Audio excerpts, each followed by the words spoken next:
That hurt. Also beating himself up before we even get on the air. I caught that corner, the metal corners. Yeah. Yeah, I caught one of those.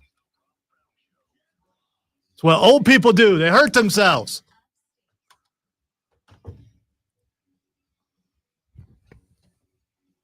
Good morning. Good morning. Yeah, no, we heard it. Good morning. Ladies and gentlemen, boys and girls, children of all ages, welcome in. The Rob Brown Show's on your radio. This is the Fan Upstate. Howdy, y'all. Welcome in. Happy Tuesday, my dudes, my dudettes. It is, of course, as always, phenomenal to be with you.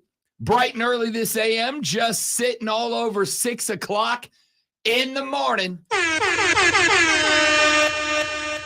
I mean, if that doesn't start your day off with a bang, nothing will. You know? Alarm. I didn't say it. I didn't say it.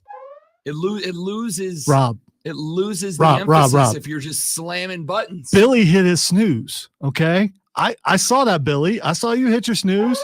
Get up, dude. Alarm. Get up, Billy. Alarm. Them donuts are going to make themselves, Billy. Come on. Time to make the donuts. Ladies and gentlemen, ever so wonderful to be with you on a Tuesday morning. I am Rob Brown. The pleasure is mine, not exclusively because on the other side of the metaphorical glass, the guy that is in charge of this radio broadcast and all radio broadcasts, he, of course, is the great one, Lonzo, running the show for us today. What's up, Lonzo dog? is a superstar. Yep, there it is. I'm awake. Yeah. Billy ain't, though. Come on, Billy. Get up, dude. Get your life together, man. We got stuff to do. We got sports to talk about, man. Like a lot of them. Like it turns out. And who would have thunked it? Maybe the 49ers aren't as good as we. That's not true, guys. They're hurt a lot. Debo's not playing. McCaffrey, he can say what he wants, was not 100%. However, I am suddenly very concerned that maybe Brock Purdy ain't that dude. Maybe we all wanted a Cinderella story. Maybe we all wanted an underdog story that years from now, Disney could turn into one of those wonderful feel-good straight-to-DVD movies about Brock Purdy. And it turns out he's actually Kirk Cousins. Maybe he's acting, because I heard all day yesterday going into that Monday Night Football game that I needed to bet the Niners -7 because Kirk Cousins can't win in prime time. And all he did was throw for 378 yards. See, there's your point. This ain't Purdy's fault, not all of his fault. It's that defense for San Francisco, that vaunted defense. Oh, there's was questions. supposed to be really good. They allow Kirk Cousins to do all that. There are most certainly questions that the 49er defense has to answer today. They got a pick of Kirk Cousins early. And I was like, all right. You know, I went with the old YouTube TV split screen. I had baseball on one. I had the Monday Night Football game on the other. And I was going to go because, I know ball. I don't need to listen to the baseball game to know what's going on. I know lineups, rotations. I'm good. So I had the audio over on the football game. 3 plays into the game, Kirk Cousins get picked. I'm like, uh-oh. Ball game, dudes. This is over. So I flipped the audio over to the baseball game, over to Rangers-Astros Game 7. Because, and I mean this, there is nothing better than a playoff Game 7. Pick your sport. NBA, NHL, MLB, don't care. Game 7s in the playoffs are the best thing. They're the best thing. So I flipped the audio over to watch Aroldis Garcia go bananas, 4 of 5 with a pair of dingers, 5 ribbies. My dude turned in, if I recall correctly, 16 RBIs in this series. That is an American League record. I flipped over to that. And then I checked back into the game. I didn't take it off. I had it on the split screen. I flipped back over. I check over back in the game, and the Vikings are not just with San Francisco, they're hanging on to a lead against the Niners. And I'm like, all right. And I look at the stats. McCaffrey in the first half doesn't have a snag yet, hasn't caught the ball. I'm like, okay. They knew that McCaffrey is kind of banged up. They're isolating him. They're removing him as the check down. They're going to make Brock Purdy beat him down the field. And he can do that. And then I kept checking in. And it kept not happening. Eventually, McCaffrey did go full Christian McCaffrey and run one in from 40-something out. Beautiful, by the way. Oh, dude. I think he it's is such a 16 games in a row with a touchdown. 16, that is correct. That is correct. And I only know that because your boy hit a 6-leg 7-1 parlay, and the last option I threw on there to bump it up, because it was a 5-leg at like 4-1. And I'm like, I don't like 4-1 for a 5-legger. Let me go 6 and bump that up. So the one I went with was Christian McCaffrey to score a touchdown. Is there anything more guaranteed in the NFL right now? So I popped the McCaffrey touchdown on the end, and that bumped it up to like 7.5 to 1, almost 8 to 1. Thank you very much, Run CMC. Appreciate it. Dude, we are, and this is going to be over the top. But, man, we're lucky to watch Christian McCaffrey play, Lonzo, right? Like, Christian McCaffrey is to the NFL right now, and I was trying to come up with a comparison last night. And you old hat NFL fans, I want to know who you would compare him to. Barry Sanders? But the only comparison I had, because it's got to be above and beyond, was Reggie Bush in his prime at USC. This is the NFL version of that. See, I think Barry Sanders is a better comparison because you just want to watch him play. And he's one of the only players I can think of. I mean, you could throw Mahomes in there, maybe a couple, because they're going to do something that's going to wow you at some point in the game. McCaffrey's that. He's going to wow you at some point in the game, and he consistently does that.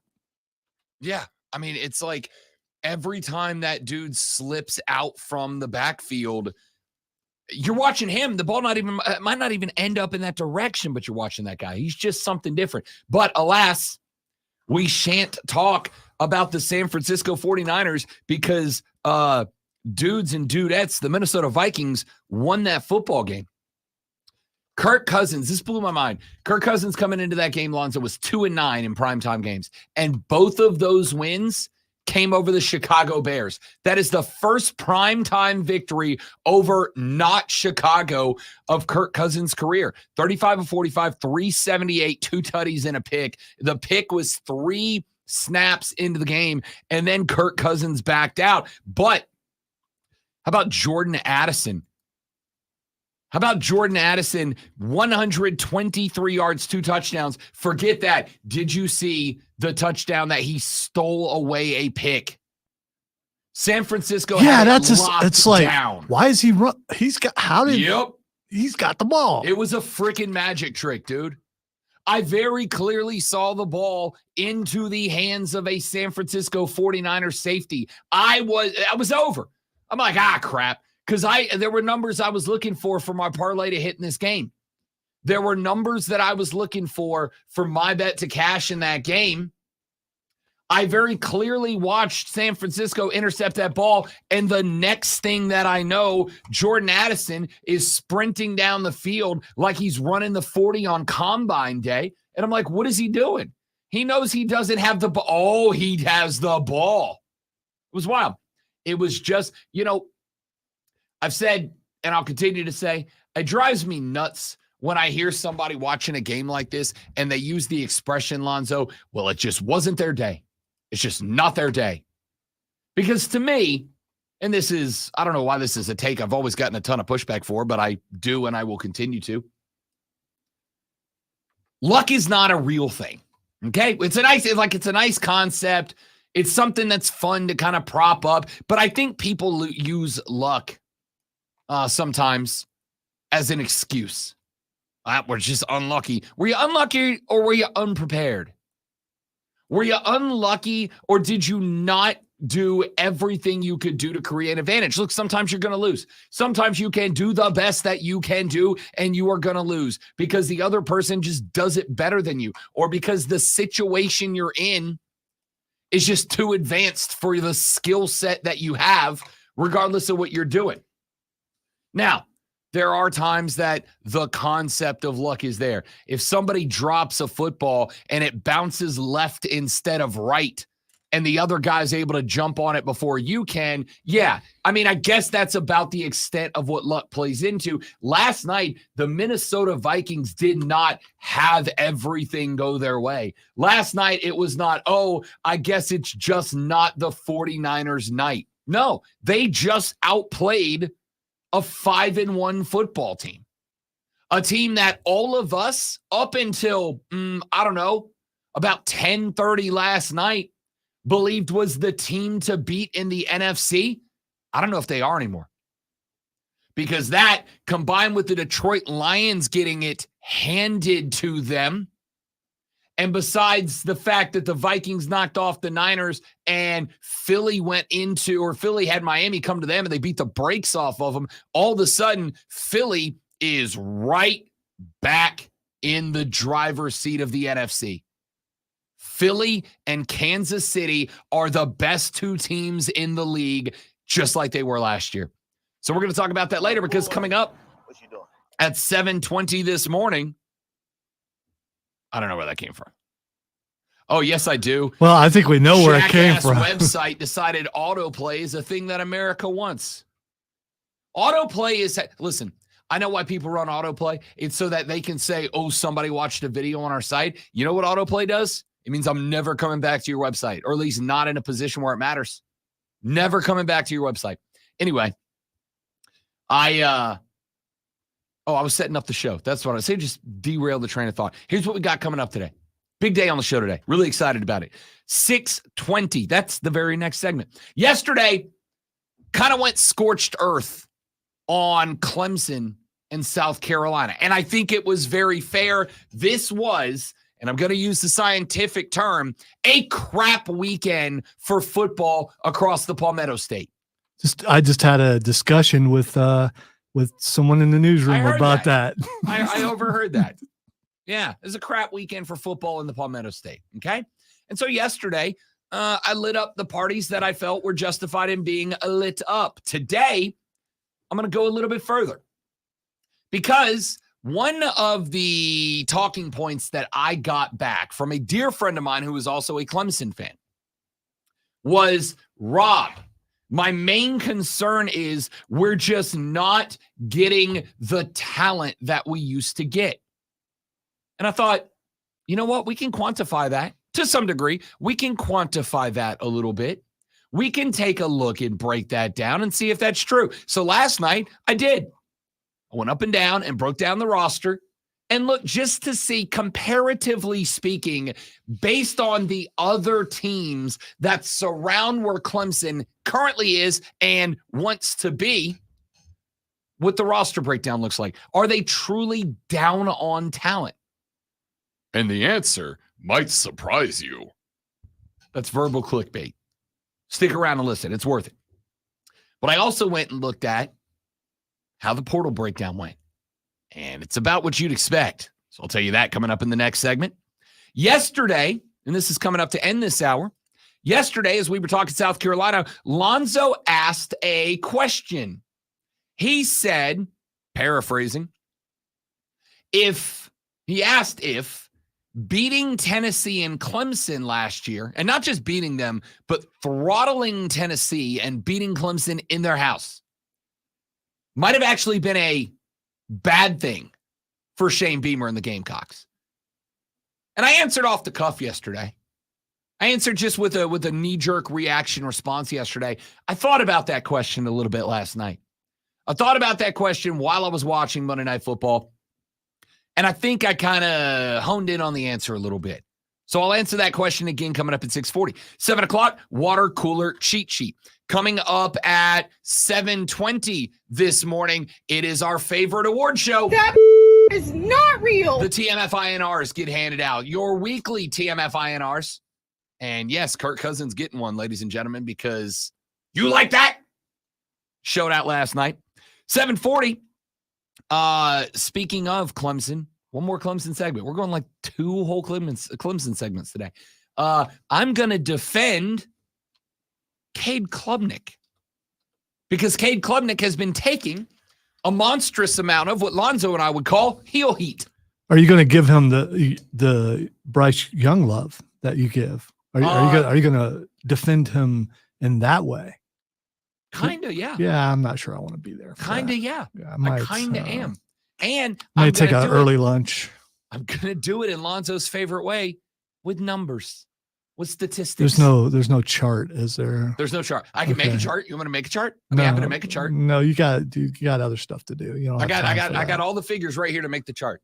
I make the chart. Man, if we just had like an intern to make charts, wouldn't that be awesome? That would be dope. 8 o'clock, NFL Power Rankings after Monday Night Football. 8:20, Will Palaszczuk is the voice of Charlotte FC. He's going to join us. Why are you talking soccer? I'll tell you, folks, because the MLS squad of the Carolinas knocked off Leo Messi and his Inter Miami squad Saturday, bumped them out of the playoffs, and punched their own ticket in to the MLS playoffs. So we're going to talk to Will Palaszczuk and Fan Upstate alumni, as well as voice of Charlotte FC, Willie P, coming up at 8:20. At 8:40, Lonzo, I think we're going to play faces and heels today. It's been a little while. Should we play some Faces and Heels today on a Tuesday? Um, It's been a minute. Sure. Don't get too excited. I'm trying not to. I'll find a way to make them forget. So you made me make a rundown. I got a whole journal now. Yeah, but you also gave me access to it, so I could just delete it. That's true. 9 o'clock. 9 o'clock is a segment I am terrified of, ladies and gentlemen. I'll tell you why I'm terrified of it. I'm terrified of it because there is a dude that I really, genuinely, truly like. There is a YouTube college football analyst that I truly, genuinely like. I watch all of his shows. I watch his Sunday reaction shows. I watch his Tuesday preview shows. I love this guy. But he popped off on Sunday, and he did so in a way that I felt was very condescending, and I got to butt heads with him a little bit. So that's coming up at 9 o'clock. You're going to want to stay tuned for that. All that and more coming up over the course of the show. We got to run to a break. When we come back here in just a minute from right now, we're going to take a look at Clemson's talent. A Tiger told me yesterday they are afraid they're not getting the same level of talent that they got during the heyday of El Tigres. Is that accurate? We're going to evaluate that next on the Rob Brown Show in the Fan Upstate.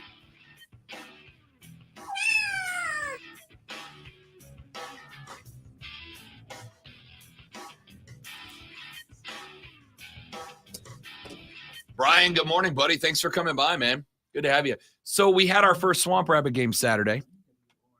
And obviously I popped off, but I also hadn't warmed up the vocal cords, and I feel like I sound worse today than I did yesterday. Is that what it is? Yeah. Okay, I was trying to figure out what it was. I thought maybe it was whiskey or something, but No. Okay, all right. I hear that has an effect. I learned the lesson in week 1 of moving to the mornings that my evening cocktails either have to be moved up an hour or not consumed. I can't do them at like 9 o'clock. It's like you have one at 7 or you don't have one.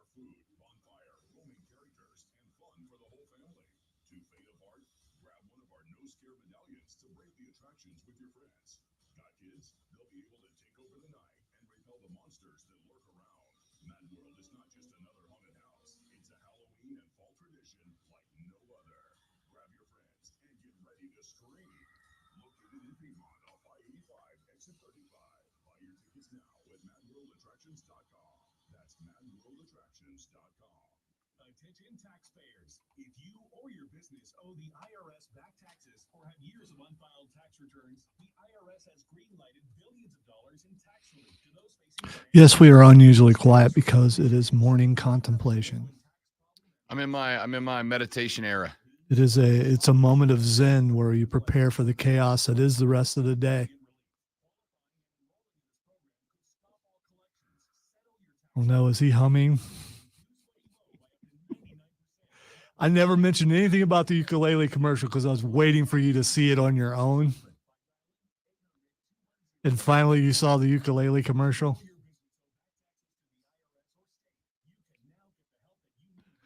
Friends don't let friends play the ukulele. Could you play a ukulele? We've had this conversation before. No, it's not the same as a guitar. I thought it was. I thought it would be the same. I thought it was just a little guitar. It's not. There's like a whole different set of... Could you play a ukulele bad? I mean, probably if you showed me. Next time you're at a bonfire, you need to take a ukulele. If I learned, so let me look at what the tuning of a ukulele is. Because my thought is, if it is like GCEA. Yeah, so it's the 4 strings are tuned to G, C, A, and E, which all are 4 of the notes that a guitar is tuned to, but it's like they took 2 out of the middle.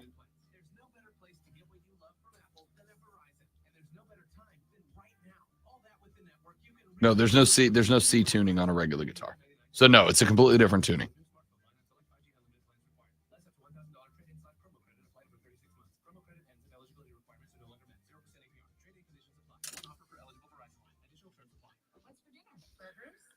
We got And the G string on a ukulele is tuned up a full octave compared to its relative string on a guitar. So the answer is no, I cannot play a ukulele. The other thing is, I don't want to. Well, there you go. Got to remember, and I just wrote a reminder, I need to write a Southern Psychics parody because for some reason California Psychics has been Yeah, I playing. know on- your text line on the other station is blowing up about it this morning. It's They're hilarious. not happy. We were talking about it Saturday. It's like we got to write a Southern Psychics. That'd be hilarious. I love it. Are you trying to see if your soulmate might be at the family reunion this weekend? Can you find your cow? Southern Psychics can help you.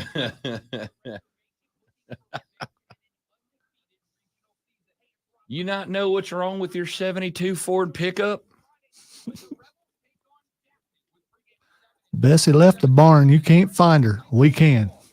Southern Psychics. Timmy's in the well. Sorry, we don't do that. Grandma Myrtle's trying to talk to you.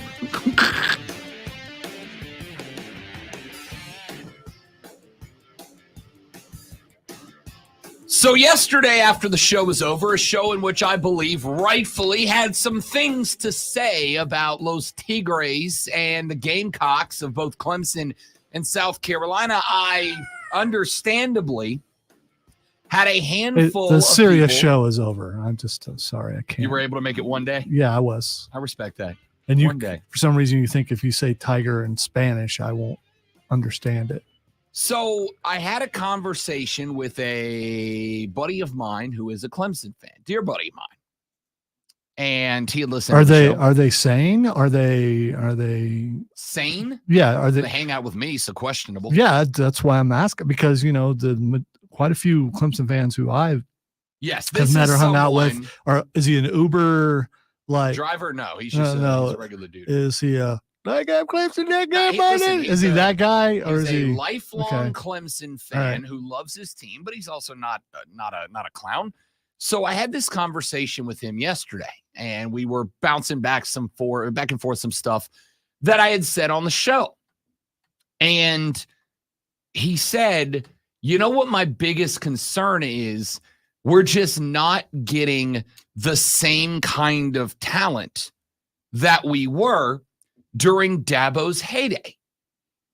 And I thought, that's kind of an interesting thought. I wonder if that is true. Well, that's all the fault of all the business owners in Pickens and the people around this area because they're not ponying up enough money to get someone in the portal to come here, Well, right? It wouldn't matter because remember, that was not a big fan of that. Oh concept. yeah, that's right. Okay, all right. So it wouldn't matter if you had a billionaire step in. So you can't legally pay for players anymore. Anyway. So let's start with this year's football team. We'll come to the 2024 rankings here in just a minute and where they stand right now. But let's start with this year's roster. Let's start with the roster we're talking about. Let's start with the team that's playing right now.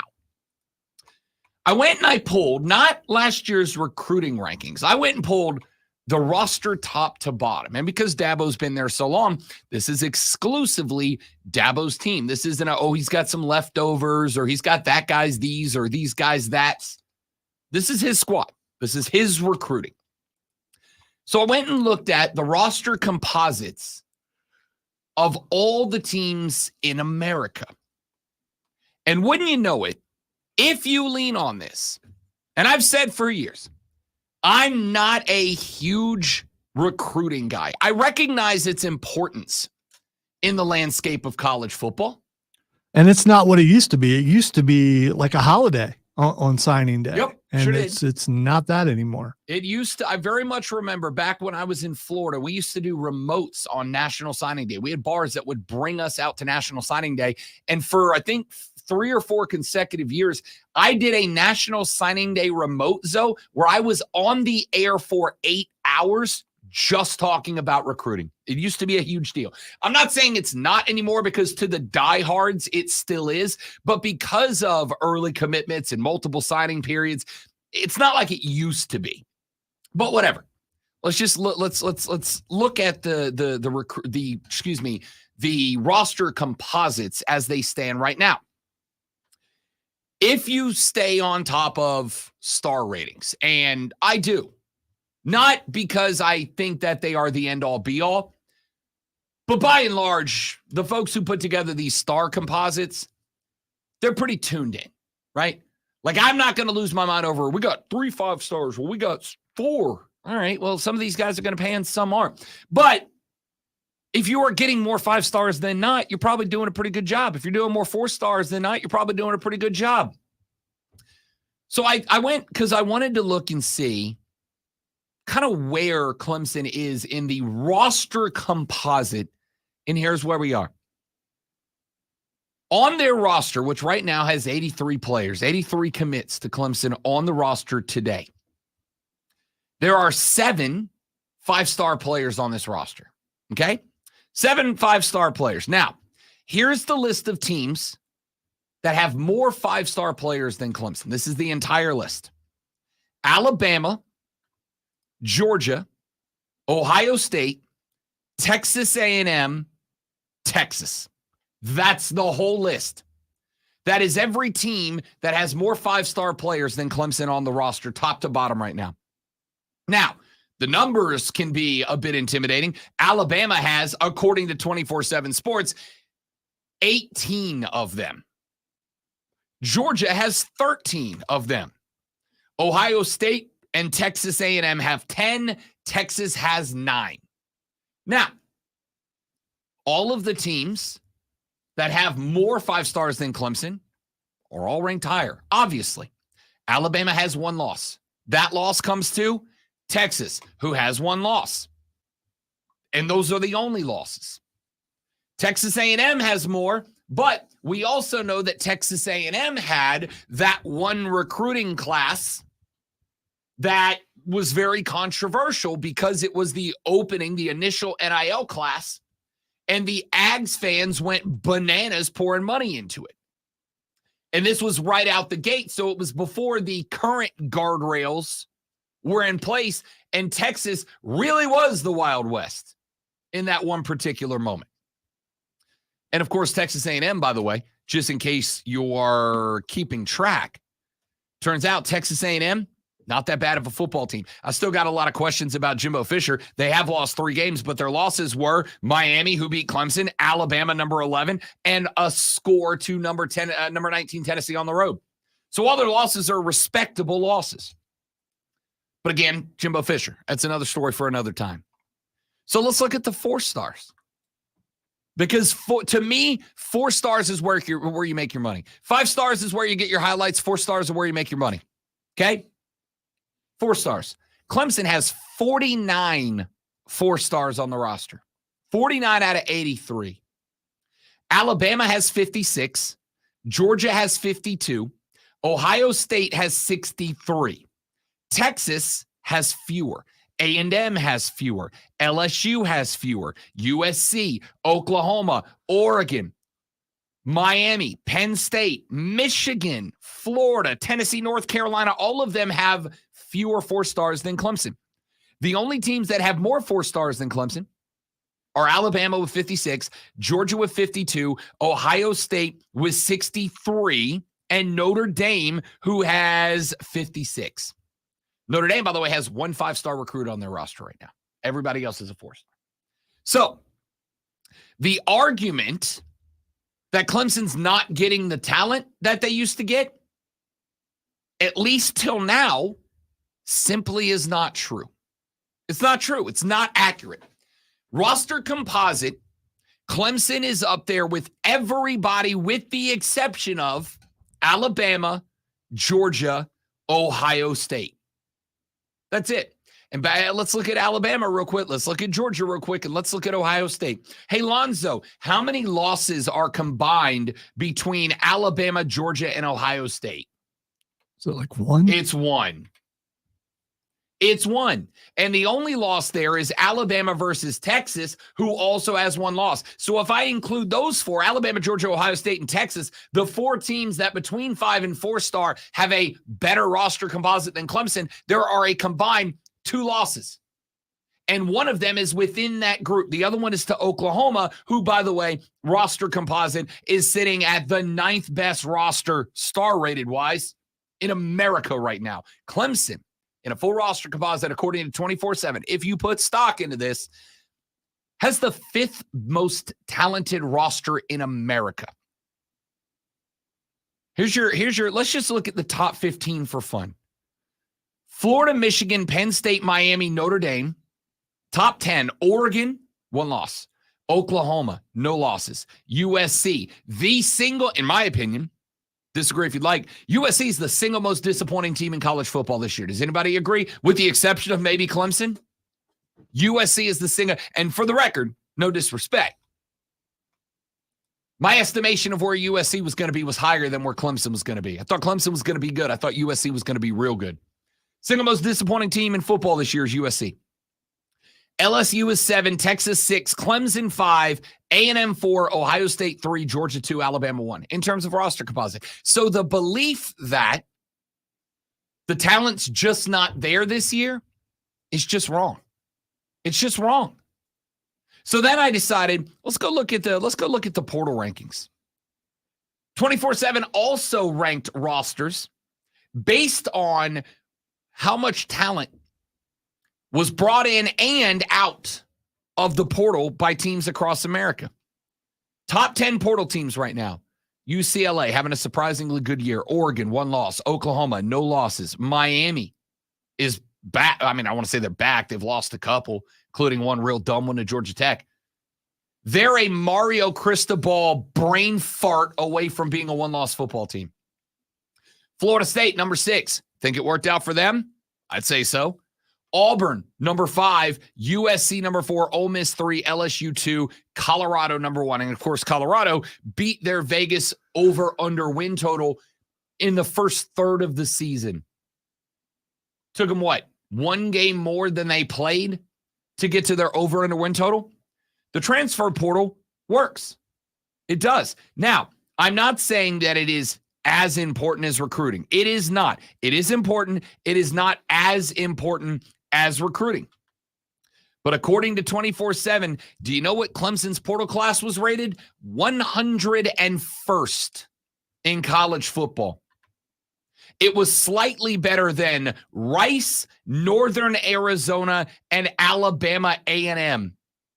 It is just behind Ball State, Charlotte, and Blinn College.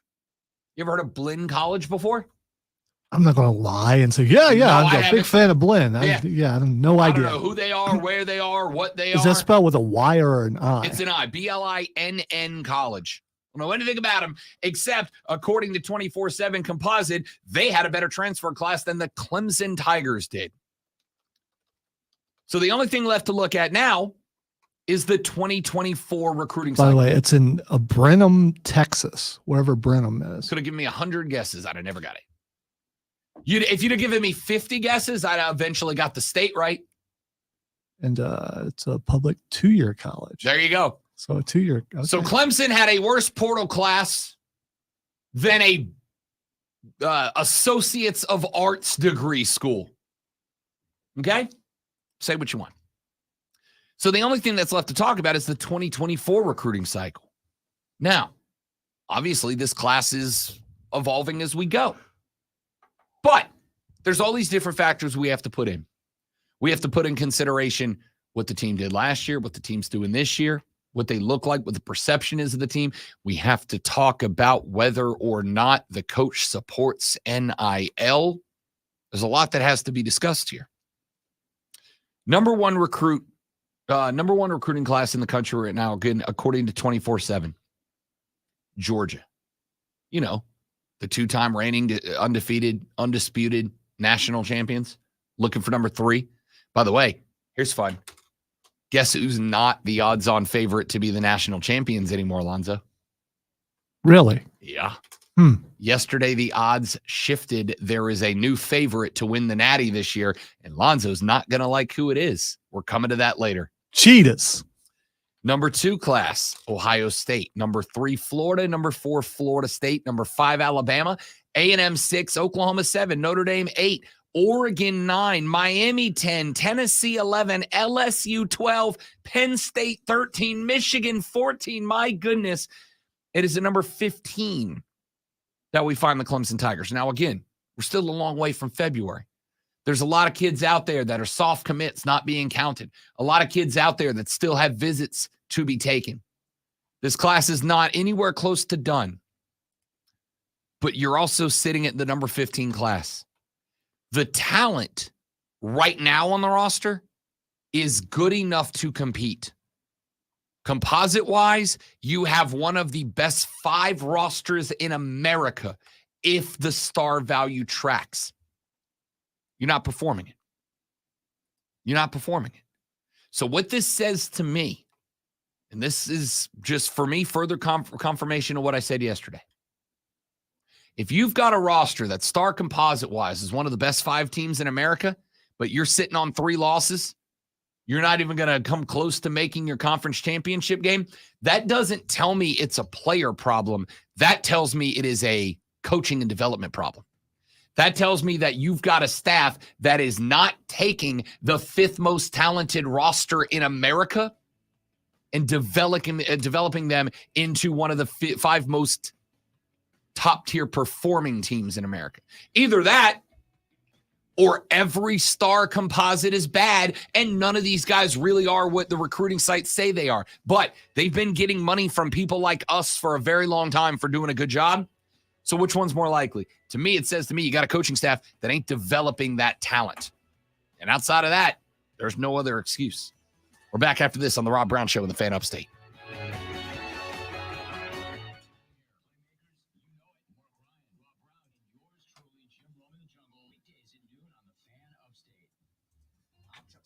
Here's the sports flash on the Fan Upstate. On the NHL schedule tonight, the Carolina Hurricanes visit Tampa. The Lightning 2-2-2 so far this season. The Hurricanes are 3-3-0. Tonight's matchup wraps up a 6-game road trip for the Canes. They're looking to snap a 2-game losing skid. Return home this Thursday night when they host Seattle. All right, guys, I'm going to step away for just 1 minute. We'll be right back.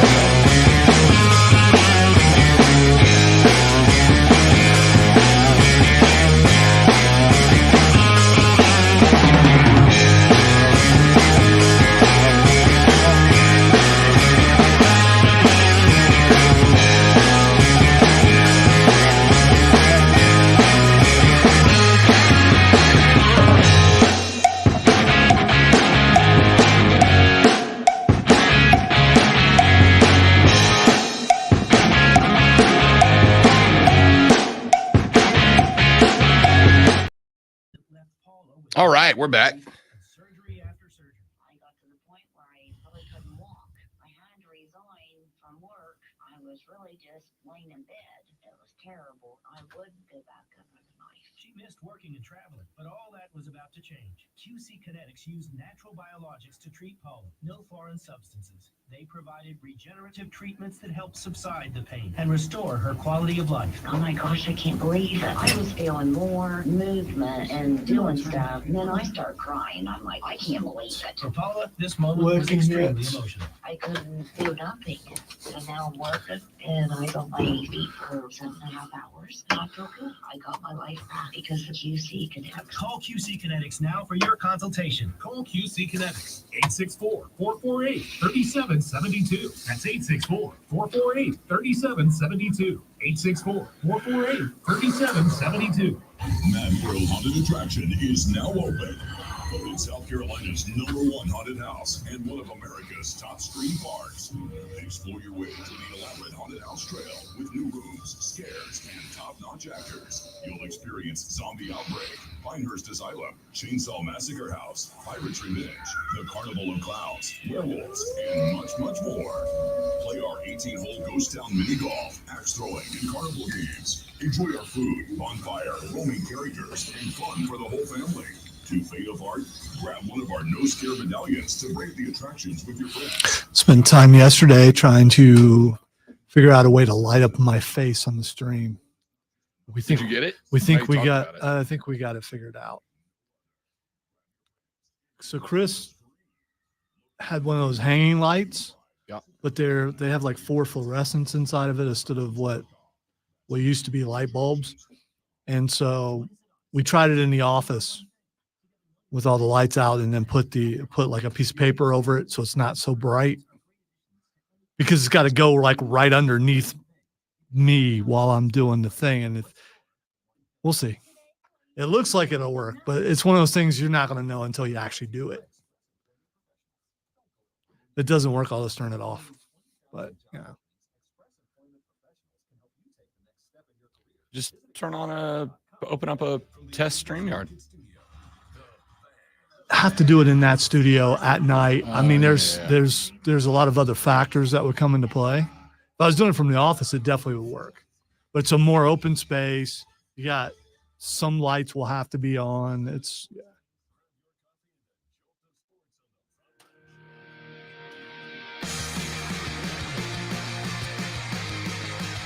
Texture said these roster facts prove one or two things. Either players are really not what they are rated if you put stock in this, or players aren't being coached well, which is what I believe is the real problem at Clemson.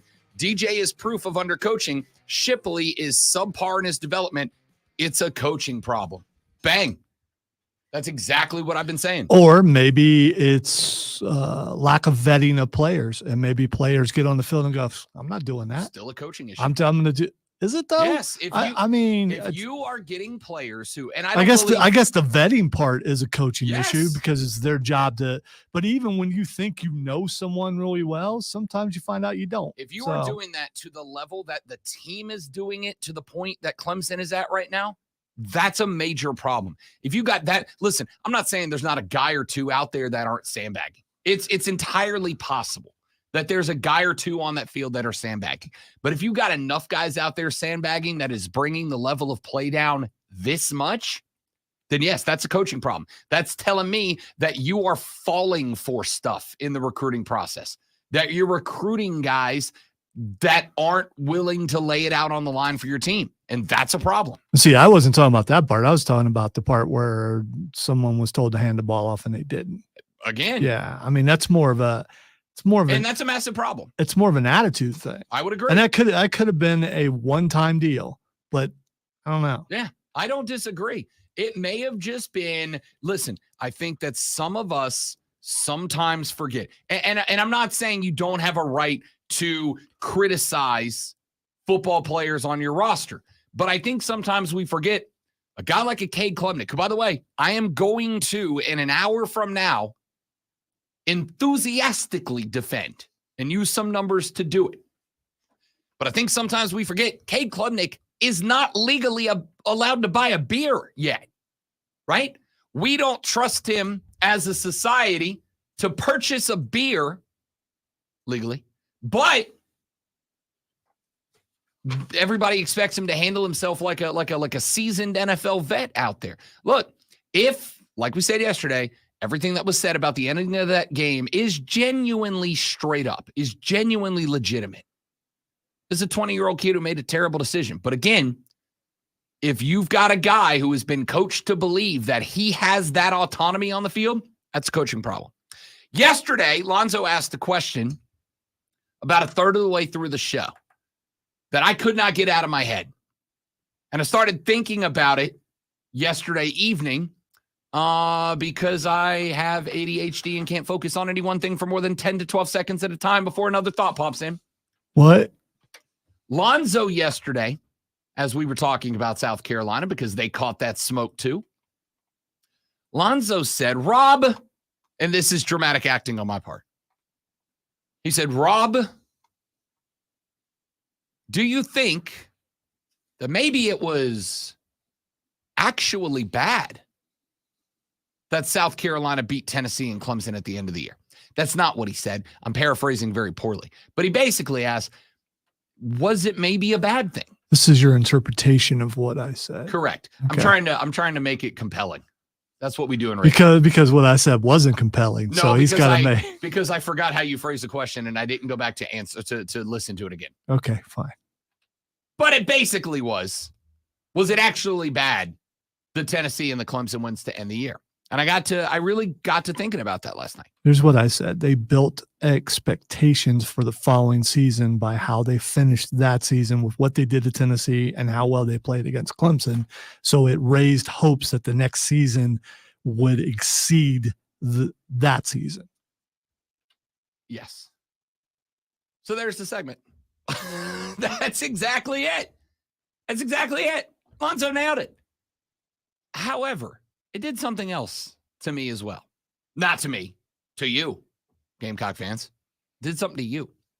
Lonzo was absolutely spot on in what he said. The expectations got raised. My question is, though, and I'll fire one back at you, did it raise them to an unfair level? Let's say that they didn't beat Tennessee. No, I'm not going to, you don't need to go in. No, it didn't raise them to an unfair level. You expect the next step to be taken in the following season.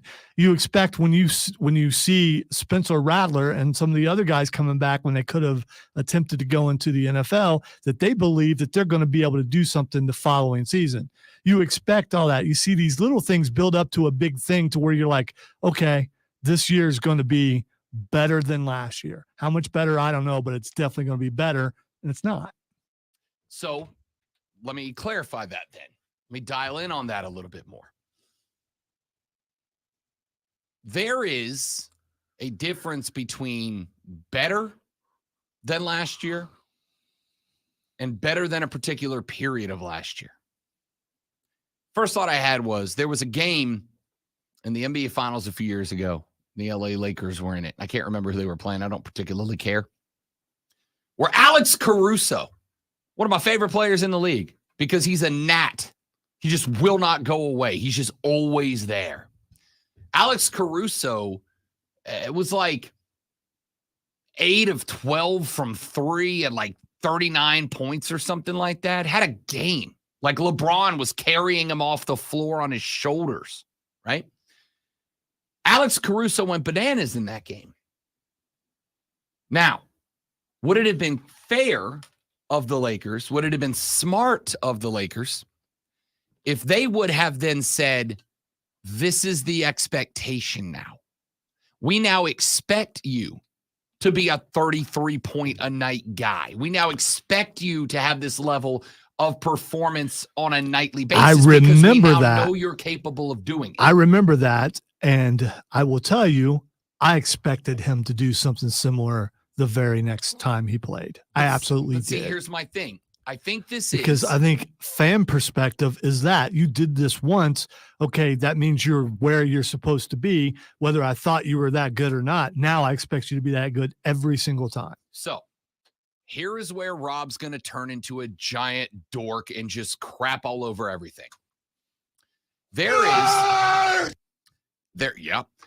is a logical fallacy out there that a dork like me loves to lean on. It's called recency bias. Recency bias is when you shun a large sample size in favor of a very recent and smaller one.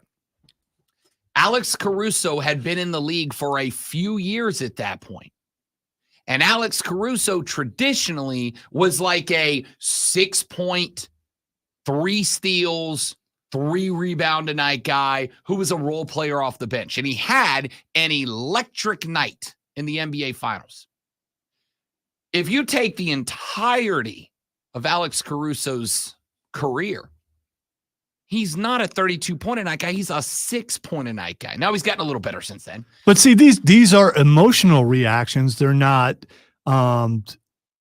you're not thinking with your brain, you're thinking with your heart. So if you see that, you remember, man, that just made me feel so I can't, my guy has finally arrived. Same with the South Carolina. Yes, this is what we waited all year for this. They're finally doing this. I can't believe it. I'm so excited. I'm happy in the moment. I can't wait for this feeling to continue next year because they found something. They figured something out. And then next year comes and it's not there. I agree with you. And that is the problem. And this is why I asked this question. Because if you emotionally, not logically, if you emotionally, not realistically. Yeah, but where does fandom come from? Let me finish this thought. If you emotionally set a bar that logically there is no reason to expect that you can clear, right? If you emotionally set a bar that logically you can't clear, it always leads to a negative, right? I watch people because we all love, what do we love to compare things to? Wrestling, food, and relationships. The three things that all of us love. All of us love those three things. Every one of us. Every one of us. I have been in a relationship in the past where I had a very romanticized, idealized, emotional view of a woman. She was a goddess to me. I placed her on a pedestal.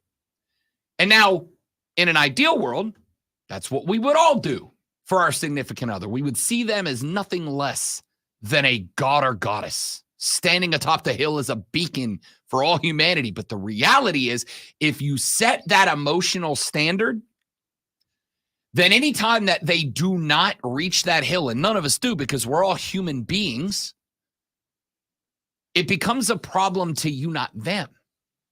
When you learn to see your significant other or your football team in a honest view and not an emotional one, your relationship will be better. So when you emotionally are convinced that we've taken a step, it's the next step here, but logically, there is no reason to believe that, then you are setting yourself up to be emotionally devastated with no justified reason. If you take emotion out of fandom, it's not fandom. I didn't say don't be a fan.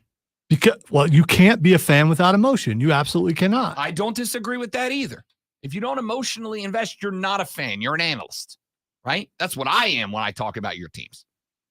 I mean, I have emotion invested in South Carolina in that if South Carolina wins, my lady friend's in a much better mood. And, right? That's pretty much the length of it for me.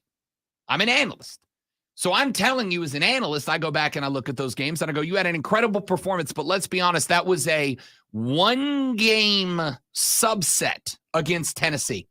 In Spencer Rattler's 2 years, he has played exceptionally well, but there has been one game that the Gamecocks look like that, yet I think that because they had one game out of 2 seasons where they looked that way, a lot of Carolina fans said, oh, that's it. We should be a 10-2 team. We can do that. The reality is, can you do that? Sure, a lot of teams can do that. Can you do that consistently? Nope. You're not there. You don't have that talent. You don't have that capability yet. It's not a shot. It's a reality, right? So the bar got set so ridiculously high by that win, and then you top it off emotionally with a win over your rival in their house, which is great, 31-30. That's a celebration point. You should print that on a T-shirt and wear it every day. Have a ball. I can't wait. But if we're looking at that and you're doing it as an analyst, not a fan, as a fan, you look at it and you go, hey, we beat the juggernaut. It's been a decade, it feels like. But realistically speaking, Clemson wasn't that good last year either. They're not that good this year either. Beating Clemson this year is not beating a juggernaut. It's beating a team that, respectfully to the Tigers, is Lonzo's favorite word. Mid. Meowed. They're mid. You said the word. Yeah, I got it. Yeah. They're mid. So you had the performance of a decade in the Tennessee game, and then you beat a mid team. And I think it raised that bar. But here's the last thing I'll say, and then we got to run to a break in a sports flash and then another hour. Even if the bar was set too high because of those wins, fighting for bowl eligibility down to the last snap of the season is also still not good enough. It's not good enough. Lonzo's got a sports flash, and then we're back for hour number 2 on the Rob Brown Show in the Fan Upstate. By the way, good morning. That was really uplifting.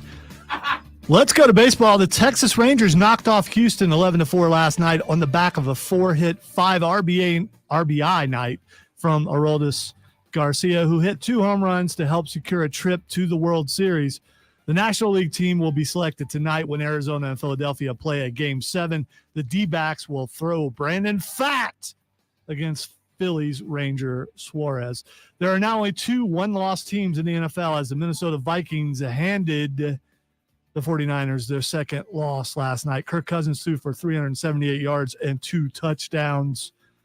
while Jordan Anderson scored twice with 123 receiving yards in the win. We are your home for Paladins football and basketball. Tune in Saturday as Furman takes on East Tennessee State starting at 12:30 right here on the Fan Upstate.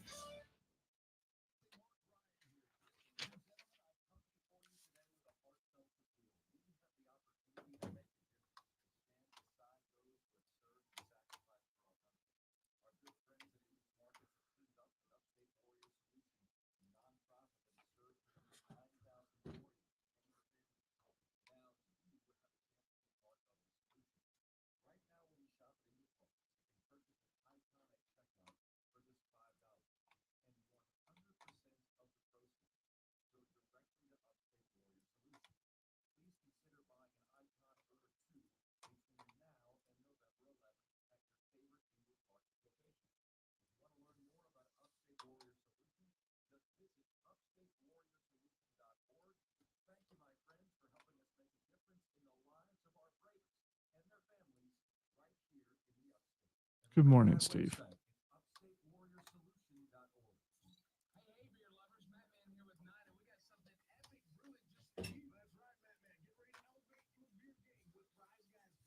Steven, good morning, buddy. And that's not unfair some days, some Saturdays.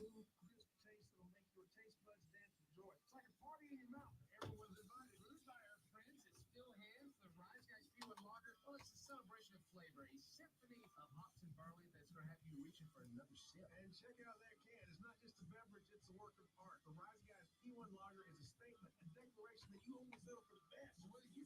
Best. Watching the big game or just unwinding after a long day, make it unforgettable with some Rise Guys P1 Lager. Grab a cold because you serve the best beer on the planet. Rise the occasion with Rise Guys P1 Lager by Steel Hand Brewing. Cheers to greatness.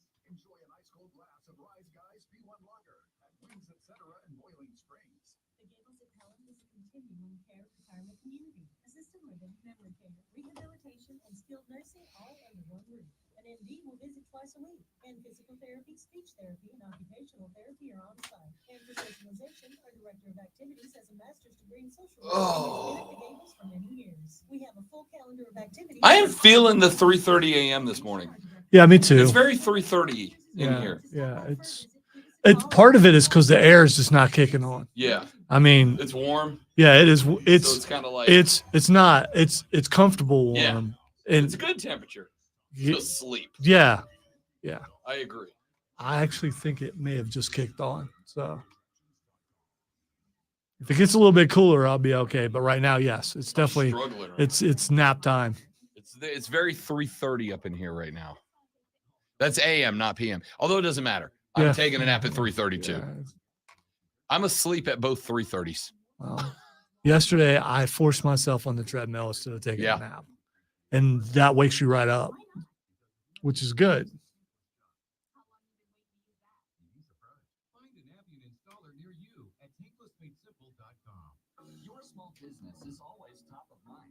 Well, top of your mind. To get it to the top That's what we need in here. We need a treadmill so we can Dude, jump that's on actually there. not an awful idea. Jump on there for a minute or two during breaks. And I said when we were doing the early time slot that one thing I would have always loved, we talked about this a number of times. I know it was like putting a couch on the wall and having like a couch to sit on while we did the show. I always thought that'd be comfortable.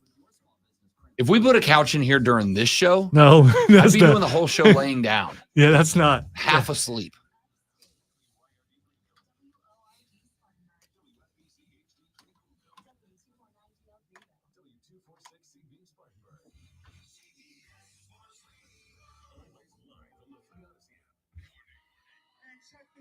I eat around 5.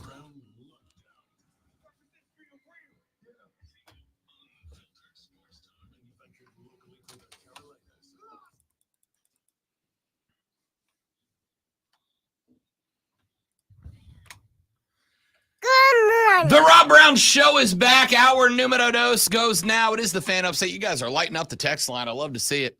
Love to see it. Texter says, Jacob says, Rob, I have y'all on the 65-inch on YouTube this morning, but I can't figure out how to comment. LOL. Good morning. Good morning, Good Jacob. morning. Great to have you this AM, and just keep texting. It's on the same screen as the stream chat, so you're good. Texter said, is it a possibility that Dabo is checked out because he knows Saban is basically done in Bama soon? First off, I think you're making an assumption about Nick Saban that I don't believe to be true.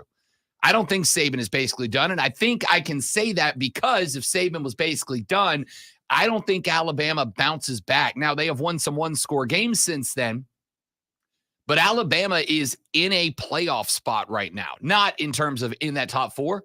But as of right now, Bama wins out and beats Georgia in the SEC championship game. I think they're in. That's not the market who's checked out. Why is the Bama thing a go-to?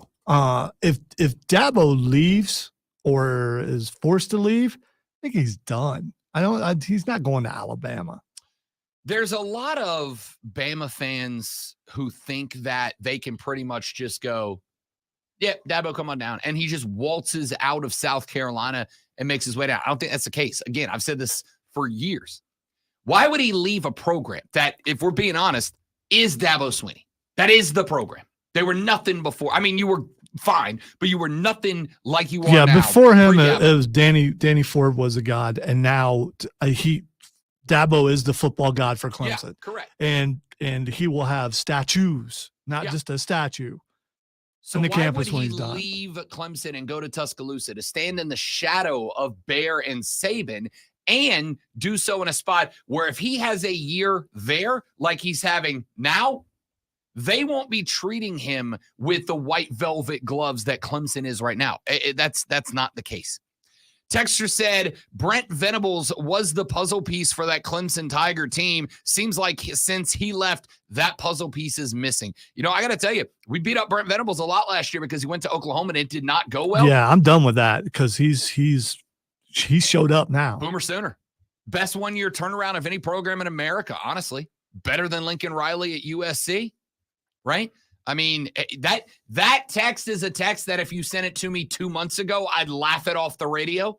And now I'm like, maybe. Now, that being said, again, Clemson's defense, not the issue, not the problem. It's the offense. But I also think I saw a lot of people throwing fire at Garrett Riley yesterday. Oh, Garrett Riley's the problem. I don't think he is. And I'll explain that to you later on in the show. Texter said, I don't think the expectations for South Carolina were unfair, but I also know that expectations raise pressure, and I think the current circumstances might be somewhat over the head of the current coaching staff. I don't know, man. I don't know. First off, let me rephrase that.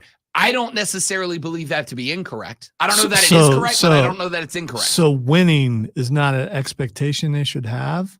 Because winning is over their head? Am I misinterpreting? No. Yep, I think so. It is not winning.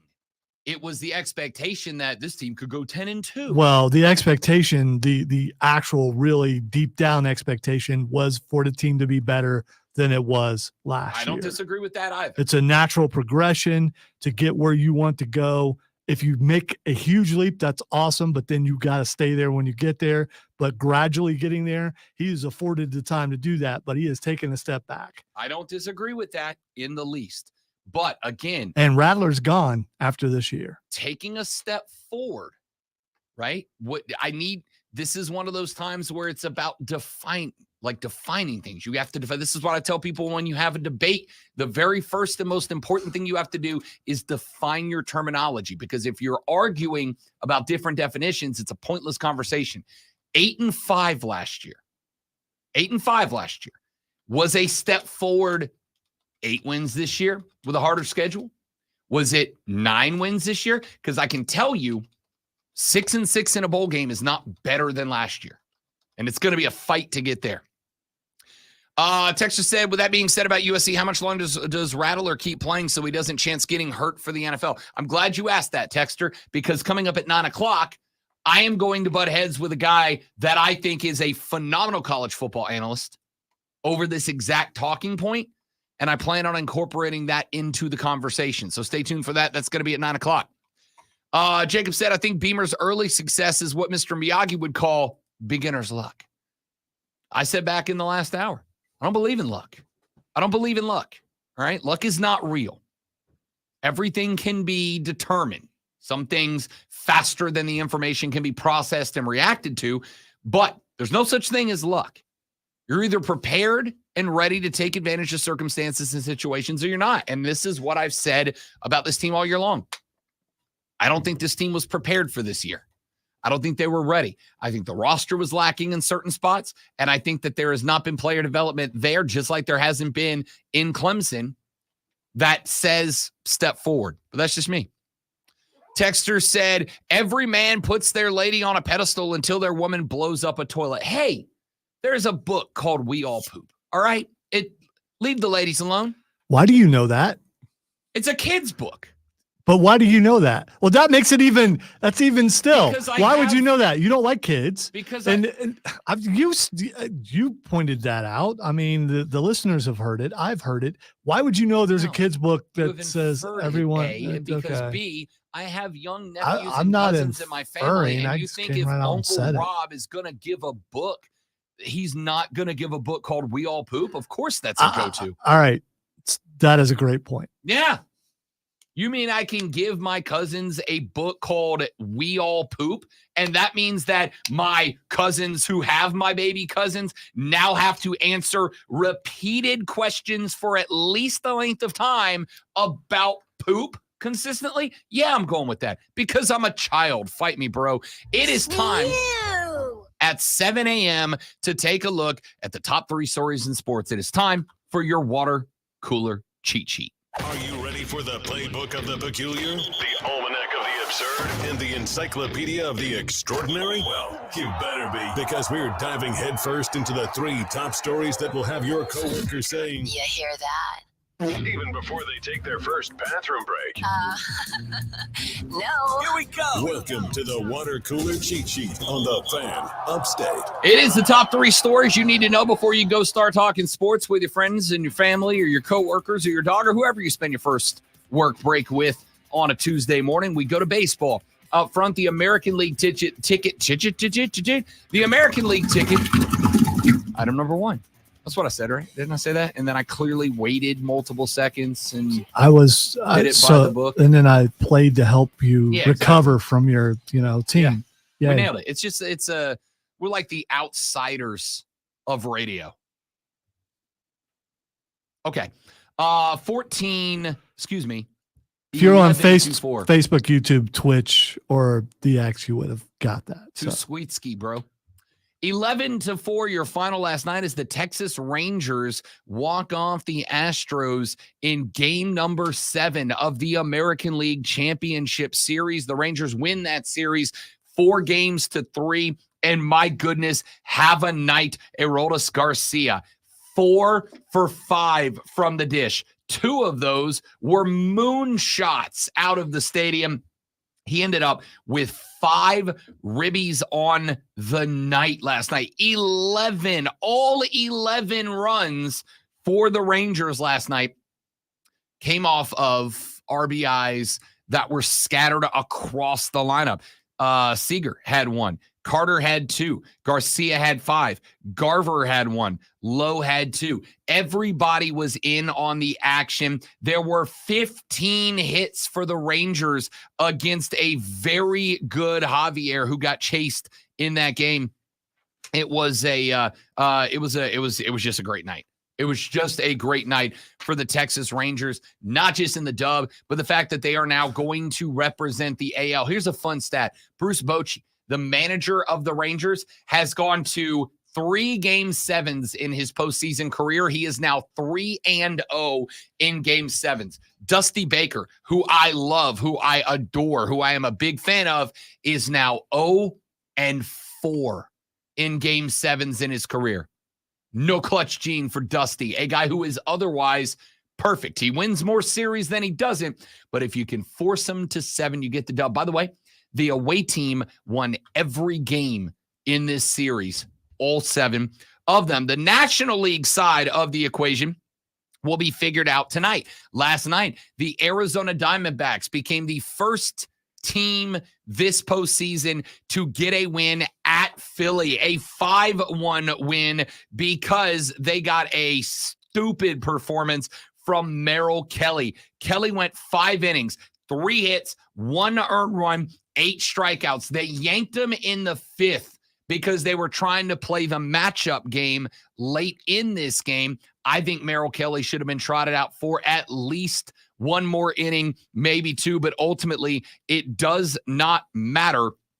They went big time. It got started in the 2nd when Tommy Pham and Gurriel Jr. went back-to-back jacks in the 2nd inning. It was 2-0 Arizona, and they didn't look back. Evan Longoria had an RBI double later in the 2nd that made it 3-0. Ketel Marte tripled in the 5th. It knocked in Corbin Carroll. Marte then singled again in the 7th. That drove in Perdomo, and that was all the Diamondbacks needed. And that brings up a Game 7 tonight. And all of the sudden, Citizens Bank Park, which has been otherwise an insurmountable, unassailable fortress of baseball for the Phillies, showed the first cracks in the wall. It was the first time anybody, including the Marlins, including the Braves, were able to put up a dub in Philly. And now the Diamondbacks carry momentum in a Game 7. I told you going into this, it was all about the dinger. If Philly gets 2 or more home runs, they win. If they get, 3 or more home runs, they win. 2 or less, they lose. They had no home runs last night, managed only 6 hits on the evening. Game 7 in the NL is tonight. Winner moves on to take on Texas in the World Series. Item number 2. Nailed it that time. Just nailed it. Ladies and gentlemen, to those of you that celebrate, happy NBA opening day. The NBA gets its start this evening. A pair of games lined up in a doubleheader that are going to keep me up later than I should be. Wait. There's too many sports going on right now. Isn't it amazing? Isn't it the best? Isn't it the absolute best? A pair of games on the slate tonight. We open it up at 7:30 when your reigning, defending, undisputed NBA champions, the Denver Nuggets, are at home at 7:30. And who do they have coming to town? Who else would it be but the chosen one, the king, LeBron, and the Lakers on the road at Denver to get us started tonight. And then we got a late night for you as Chris Paul and his Golden State Warriors take on his previous team. Wait, the Phoenix Suns. that sounds weird. Doesn't it? I forgot all about Chris Paul going to the. Okay. All right. Wow. Chris Paul is a dub. He'll be wearing number 3 for the Golden State Warriors tonight at 10 p.m. on TNT when they welcome the Phoenix Suns out to sunny California. That is your doubleheader. The Charlotte Hornets have their first game of the season tomorrow night at home when they welcome the Atlanta Hawks. And since all of you cared, at 8 o'clock tomorrow, your New Orleans Pelicans will be on the road at Memphis to open up their season. How's he doing? Really good defense in the preseason, but the Pelicans is no, bad. No. How is Zion's That's what I'm health? talking about. I mean, is his health good? Yeah, so far. I'm not. I mean, he made it through the preseason. He's going to play well when he's on the court. Yeah. Is he going to be on the court? That's all. Let's find out. Yeah. From what I understand, for the 2nd season in a row, he had a bit of a renaissance this offseason where he was like, oh, I better get right, better get my health good. Went through therapy, and most importantly, went away from the team doctors to do it. Went and got 2nd and 3rd opinions and went away because the medical staff in New Orleans for both the Saints and the Pelicans has been absolute dumpster fire trash. But that's another show. Item number 3. So, I know I said we were going to yesterday, but y'all went in on the South Carolina Clemson stuff. We got to do the Michigan sign sealing stuff today because there is more news coming out of this investigation. Connor Stallions is the name of the Michigan staffer who has been suspended. That's not a real name. Connor Stallions. That's 100% like a teen movie high school quarterback who like knocks up the head cheerleader and there's all this high school drama around it. And they're like, our lead character's name is Connor Stallions. No, it's not. No, it's not. No, it's not. Anyway, Connor Stallions is the suspended Michigan staffer who is accused of sign stealing for the Wolverines, except for we found out now he wasn't doing it by himself. According to the investigation, Connor Stalions purchased tickets in his own name to more than 30 games over the past 3 years at 11 different Big Ten schools, according to sources at 11 different Big Ten schools. The scope of the alleged sign-stealing operation includes both video evidence of electronics prohibited by the NCAA to steal signs and a significant paper trail, according to ESPN. According to that report, Stalions forwarded the tickets he bought to at least 3 different people in different areas of the country, who then went to the game, sat in those seats, and there is video evidence of them filming the opposing team sideline for the entire game and getting those signs. Now, we're going to talk more about this later in the show because there's kind of a line here in the sand that we all kind of agree on, though it is an unspoken agreement. But this seems like a big deal. Not that the guy got caught, maybe not even that it was happening. What is interesting about this is that there is apparently a very long paper trail. And that paper trail led into the offices of the Michigan Wolverines. Here's the question we're going to debate later in the show, because we've got a texter at the MadWorldAttractions.com text line on 71307, start your text with FAM, who said Michigan should be banned from the playoffs this year, which is interesting because guess who is now the Vegas odds-on favorite to win the playoffs this year? The Michigan Wolverines. Oh, buddy. This is going to get real interesting. Nope.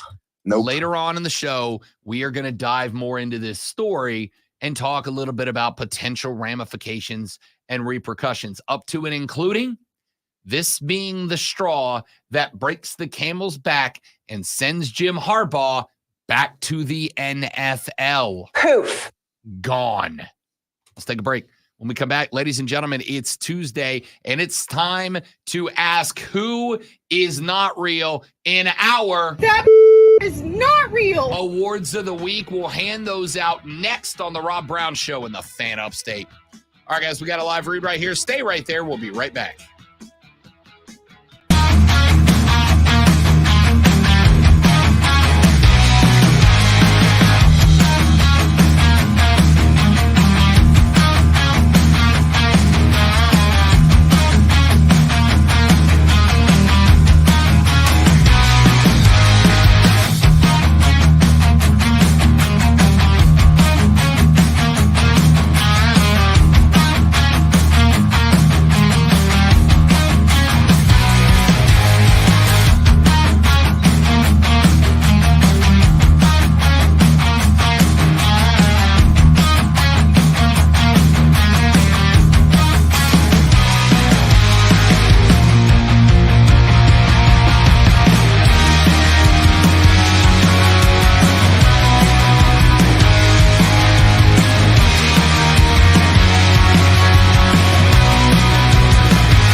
process, which helps us make more smart ideas into a brilliant reality. The Ink Business Premier Card. Learn more at ink.com. Ba-dum-bum, ba-bum-bum, ba-dum-bum. Ba-dun, dun, dun, dun, ba-dun, dun, dun, dun. I haven't watched the Raw yet, but I'm really glad Crazy Nikki Cross is back. She's I the haven't best. watched any of it. So. She's the best. Making sure I write down Aunt Myrtle because I love the Aunt Myrtle thing. Oh, yeah, I think you got to go Granny, right? Granny Myrtle? I will see. I think Granny's more. We'll see. Yeah, I think you got to go Granny.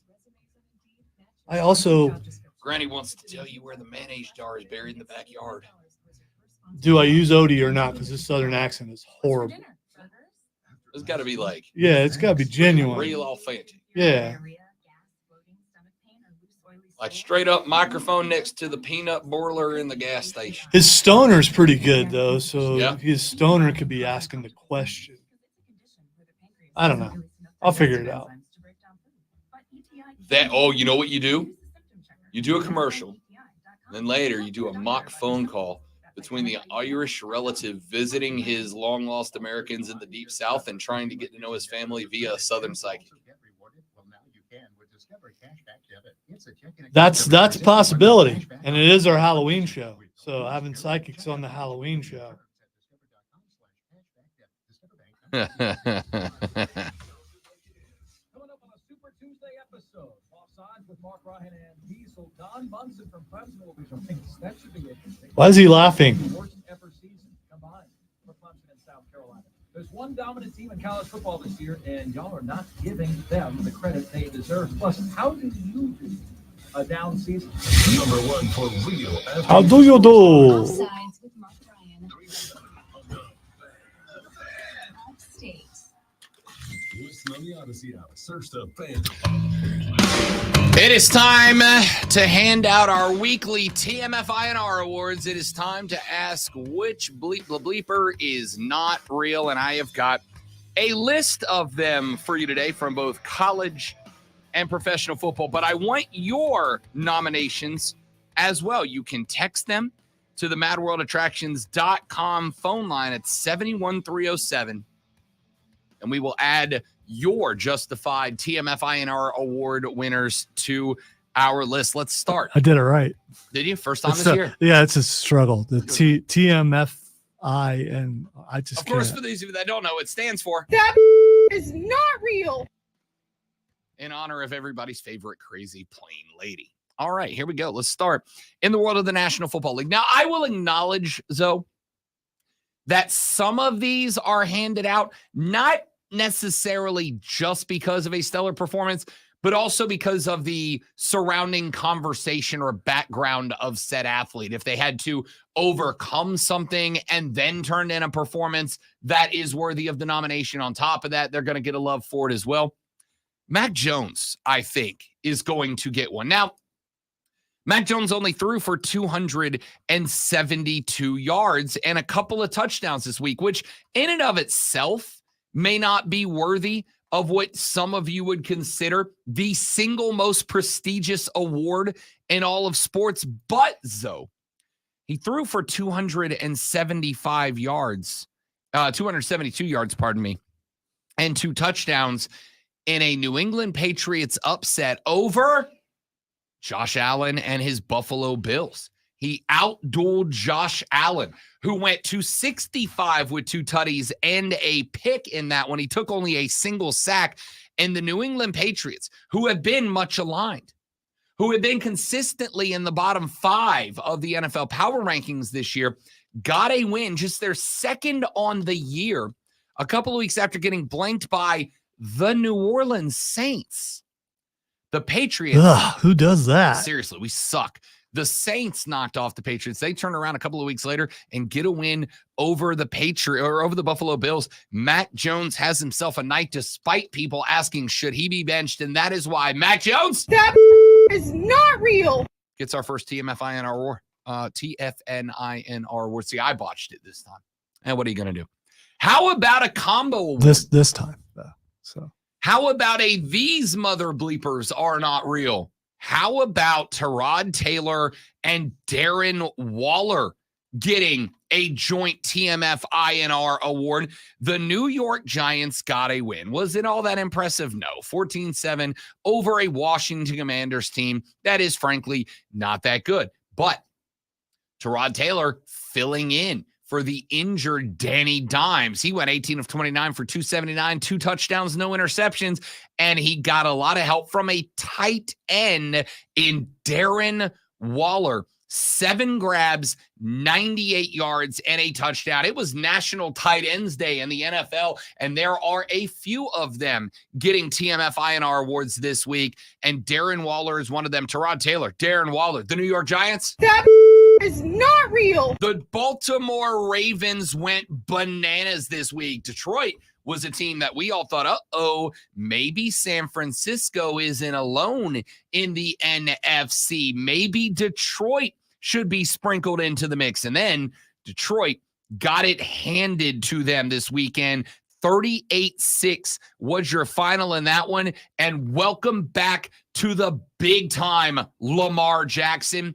21 of 27, 357, 3 touches through the air. He also added 36 and a touch on the ground as well. This is the Ravens we were waiting for. This is the Lamar we were waiting for. Lamar Jackson. That is not real. I'm going to give an honorary TMF INR award this week, and I am going to go to a team that has been, again, at the bottom of the power rankings, and they had to go not just to a backup quarterback. They had to go to a backup quarterback who had never been played before. They had to go to a rookie, undrafted backup quarterback who came from a D2 school. They had to go to Tyson Bagent, who went 21 of 29 for 162 and a touch. Now, he got some help from the run game. The Bears rushed for 173 yards and 2 touchdowns, including 16 carries for 89 yards, and both of those touchdowns out of former Carolina Panther Deontay Foreman, a guy who maybe the Panthers would have wanted to keep around if they knew he was going to do this. Doesn't matter. Tyson Bagent, maybe not the most stellar numbers in the world, but he stepped in for the Bears, who got a 30-12 win over the LV Raiders, and that is why the honorary TMF INR that is not real goes to Tyson Bagent. What a dub. Ladies and gentlemen, I'm going to hand out a season award here because this guy did it again. Yes, his team may not have got the win. The Rams fall 24-17 to a 4-win Pittsburgh Steelers team, but if you are not talking about Puka Nacua, you're not talking about wide receivers. I love Puka. Puka in this game went 8 snags for $154. He's a rook, dudes. We can talk CJ Stroud all you want. Puka Nacua today is your NFL Rookie of the Year. Why? Look at the season my man's having. We are 7 games in. He is sitting on 58 snags, 752 yards, and a pair of touchdowns as a rook so far. Yeah, it's early, but he is your Rookie of the Year front runner. Puka Nacua. That is not real. Is not real. Hey, you tell me if this guy gets an award. Because his team, maybe unexpectedly, got their 2nd win on the season. How about these season numbers? I'm going to give you a comparison here. On the season, Patrick Mahomes and this quarterback have both played 7 games. Patrick Mahomes, of course, is 6-1. This quarterback is 2-5. Patrick Mahomes is throwing for a completion percentage of 69 this year. This quarterback, 67. Patrick Mahomes is throwing for 7.5 yards per attempt. This quarterback, 7. Patrick Mahomes, 288 yards a game. This quarterback, 214. Touchdowns, Patrick Mahomes, 15 on the year, 13 for this quarterback. Interceptions, Mahomes has 6. This quarterback has 4, fewer than Patrick Mahomes. QBR on the year, Mahomes' annual rating right now is 101. This quarterback's 99. On the ground, Patrick Mahomes, 214 rushing yards on the season. This quarterback, 171. Mahomes rushing the ball 6.5 yards every time he takes off. This quarterback, 7.4. This quarterback is statistically comparable to Patrick Mahomes. He's behind. He's second to this guy, but he's second to Patrick Mahomes in these categories. and he's real close in most of them. That quarterback, Lonzo, you got to guess who I'm talking about here?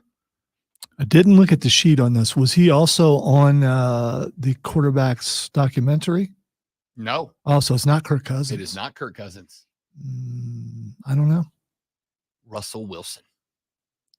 Russell Wilson. Yeah, I'm calling bogus. I don't believe any of it. These are false numbers. It's not real. Just graph. Yeah. Graph. You know what I think about your graphs. You can say the numbers aren't real. I can point to them right here. Russell Wilson has won a second game, and it turns out maybe it's not sheer incompetence. Russell Wilson has won a second game. He has. Which says to me, the problem in Denver ain't Russell Wilson. I am giving a season-long That is not real to Russell Wilson because he is putting up Mahomes-esque numbers in an incompetent football team.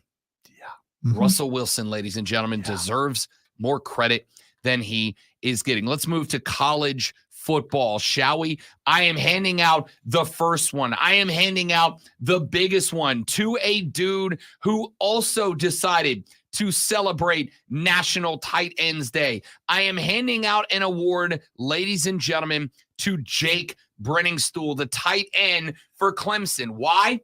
5 snags, a $126, and 2 touchdowns. Jake Brenningstool is the reason that Clemson was in this game. It was him in the defense, and he, a 6'5+" tall tight end, went 5 for 126 and 2 tutties. My man, that is not real. Is not real. You know, and as I'm watching it, I remember hearing many times on the Dabo Swinney call-in show, "Hey, Dabo, why don't we use them tight ends a little bit more?" And they did. And that's, sure did. Yes. They were in the game. That guy sounded exactly like that. They were in the game. It was Clemson Joe, Bob, something. Yeah. Ladies and gentlemen, 3 running back groups in college football getting TMFINR awards this week. You can't blame me for that. I know. This is your thing. I'm well on the struggle bus today. Let's start with Missouri's running back core against South Carolina. 220 rushing yards and 3 touches on the ground for the rushing unit. Cody Schrader maybe deserves this award by himself. 26 carries, a $159, and 2 of the 3 touches. Brady Cook had 64 yards on 9 carries, and he scored as well. The Miami rushing back group against Clemson, 211 yards and 2 touchdowns. Rob, what's a rushing back? A back who rushes. Okay. All right. Okay. Rashard Smith, 4 carries for 87 yards, including an 80-yarder that would have been the 3rd rushing touchdown here. Donald Chaney Jr., 17 for 63. Ajay Allen, 16 for 54. And the Oregon rushing backfield, they knocked off Washington State in a bounce-back, get-right victory over the Cougs. Oregon ran the ball for 248 yards. They had not 1, but 2 running backs go over the century mark. Bucky Irving, 15 carries, a $129, and a pair of touches. Jordan James, 13 carries for 103. Running backs around college football. That is not real. Hey, how about a little bit of honorary in a losing effort? Cameron Ward for Washington State in a very close loss to Oregon. 34 of 438. 438 yards passing against a good Oregon defense. Cam Ward. That is not real. J.J. McCarthy of the Michigan Wolverines, 21 of 27 for 287 and 4 touchdowns as the Wolverines roll up on little brothers. Sparty gets dominated 49-0. J.J. McCarthy, now your front runner for the Heisman Trophy, according to Vegas. J.J. McCarthy. That is not real. Is not real. No, his chances are not real because they're a bunch of cheetahs. I mean, I'm not saying it's going to help him for sure, but performance-wise, dude's killing the game. Someone whose team is under scandal watch can't win awards. That's a bad look. So Texter Too said bad. the Ohio State defense deserves the award. Penn State didn't convert 1 third down conversion until the final drive. Also, Marvin Harrison Jr.'s career deserves one as well. I'm not going to disagree. Stop calling him Maserati Marv, though. It was kind of annoying. I love Gus, but that was just, no. Zach says 2 from Cleveland and Indy. Myles Garrett, 9 tackles, 2 sacks, and a strip sack that led to a TD, a pass breakup, and a blocked field goal. Sean Smith and the officiating crew, 2 back-to-back breaking calls that won the game for the Browns. Oh, we're talking NFL officiating later in the show. We got to take a break. We're back after this. I am going to, with a fever pitch, defend Cade Klubnik when we come back on the Rob Brown Show with the Fan Upstate.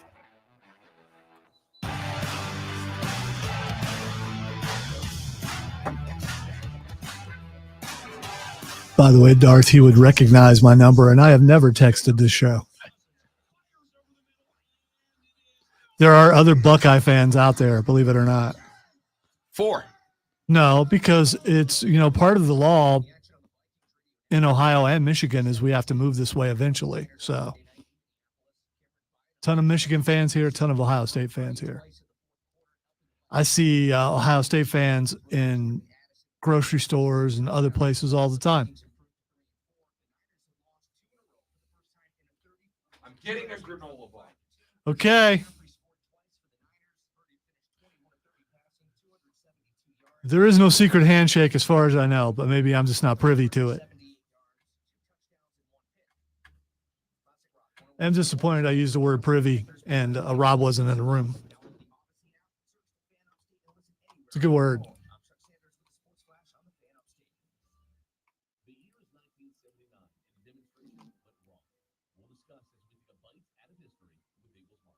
Subject of racism in the United States is a hot topic, especially in the South in 1979. The Communist Workers' Party was gaining ground in the U.S. as they went city to city to entice black workers to unionize. They scheduled a demonstration in Greensboro, North Carolina, along with some of the local African-American mill workers looking to unionize. The KKK showed up to disrupt the demonstration, and chaos ensued. Both sides pulled guns, and the dust settled. 5 lay dead on the streets of Greensboro. Trials after the murder all resulted in acquittals, calling it self-defense since both sides shot guns. But the investigations didn't stop there. Undercover agents embedded in both the KKK and CWP warned the Greensboro SWAT and FBI of what was to happen, yet they never showed up. One undercover agent was even present in the car with the KKK, and still nothing was done. Another trial. I just sent you a picture on Twitter. Finn Balor. That's sent genuinely that out. really funny. Yeah, but you almost have to look at it a little bit closer to see who's. I mean, why Rhea Ripley as Elaine is kind of hot. yeah, it's just. I mean, it works. But I'm like, where's Dom? Oh, there he is. But there is someone missing. Serenity now. There is someone missing though. Where's Finn Balor? He's not in the picture. Or is Finn? Is Jerry? Is he? For some reason, I thought he was what's his name? No, they're The missing dude with the really big head. They're missing their most important JD member, McDonough. JD Yeah, for some reason. Should have made Newman. Ah, yes. Just lurking in the And background always somewhere. busting in when nobody wants him there. That's right. You're in a perfect Newman. Lester, I gotta admit, I love horror movies and stuff. I have never watched a single Saw.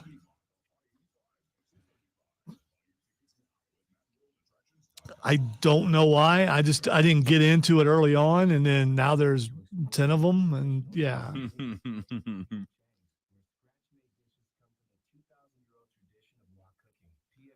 I am batching it this weekend. Maybe I'll just sit down and watch Saw all day. Probably not. I did watch the first episode of Wrestlers on Netflix yesterday. Ain't good.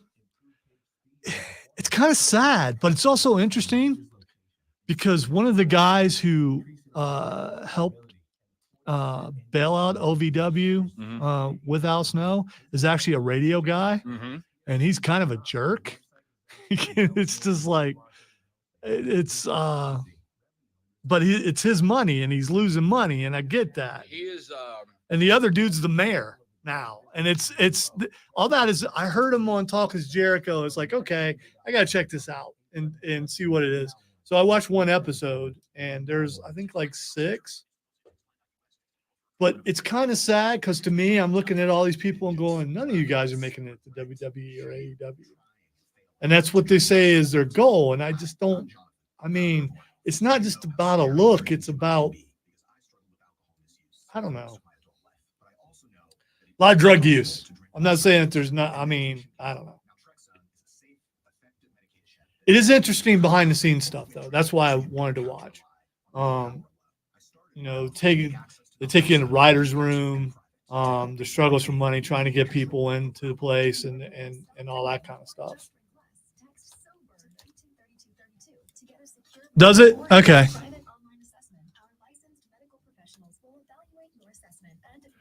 Well, we were still there. Make sure you tune in this Saturday for our Halloween special. I'm not saying I'm not going to watch anymore. It was one of those where I'm just going to watch a few minutes of it, and then I'm going to go hit the treadmill, and then I end up watching the entire episode. So it held my interest for that long. And then I was tempted to go to episode 2, but I knew if I did, I wouldn't get anything else done. So I guess it's more interesting that I'm giving it credit because we both know what it's like when you go home after doing this shift and you sit down, and then I just ate. Yep. And I stayed awake the entire time. So. But I love the behind the scenes stuff about how things are run, especially in wrestling. Because, this is not on the bigger scale, but still, it gives you an idea of how it's done on the indies. And OVW is pretty famous. Mm-hmm. So, and I always liked Al Snow. The head gimmick is something that I thought maybe I could pull that off, I can go out there and act. I can talk. He was saying how he would take it to restaurants, get kicked out of restaurants because he'd get in arguments with the head, to stay kayfabe the whole time. It's just sounds really cool.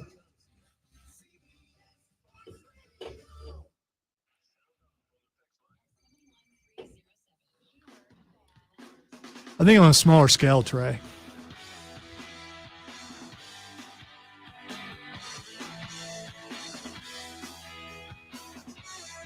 So there's a lot that's going wrong for the Clemson Tigers this year. I think you don't have to be a lover or hater to say that is correct. But I'm going to go ahead and tell you that as far as I'm concerned, one of those things is not necessarily Cade Klubnik. Now, I'm not going to sit here and argue and try to convince you that he deserves to be mentioned in the same breath as a Michael Penix Jr. or Jordan Travis or Spencer Rattler or Caleb Williams or Quinn Ewers or DJ Uiagalelei, but I am going to compare the numbers with those guys and try to show you that it ain't on him. That last one was kind of mean. Yeah, well, there's a reason for it. And there's a reason that I'm going to bring up first because the conversation has been, look at what you lost, Clemson. Let's look at what you could have had this year. Let's look at a guy that you could have had under center instead of Cade Klubnik, shall we? Yeah, let's do that. On the year, one of these quarterbacks has these numbers. 155 of 244 for 63.5% completion percentage. The other is 106 for 76 for a 60.2 completion percentage. That's lower. One of these two quarterbacks has thrown for 1,684 yards. The other 1,573. That's lower. One of these quarterbacks has thrown for 13 touchdowns, one for 15. The second quarterback is higher in that number, but he's also higher in the interception number, 4 to 3. Ladies and gentlemen, statistically speaking, those higher numbers, with the exception of touchdowns in which one quarterback, the second quarterback, has 2 more, not exactly world-changing through 7 games. Cade Klubnik has the better numbers. Now, Cade Klubnik has a 63.5%. One of these quarterbacks has more victories than the other. Again, yes. Is that only a quarterback stat? Is the only thing that's the only person in the room who gets credit for a dub or an L is the quarterback? Pretty much. No, that's not how it works. Not at all, right? It's not how it goes. That's a bad way to look at football. It just is. DJ Uiagalelei has a lower completion percentage than Cade Klubnik. He has fewer yards than Cade Klubnik. He does have 2 more touchdowns than Cade Klubnik, 15-13, but he also has 1 more interception than Cade Klubnik, 4-3. The only number where there's a big difference, and this is a number that, again, does take into consideration team talent and ability around them. DJ's QBR is 158.9, Cade's is 136.6. But I do argue every number we're talking about is a team-oriented number.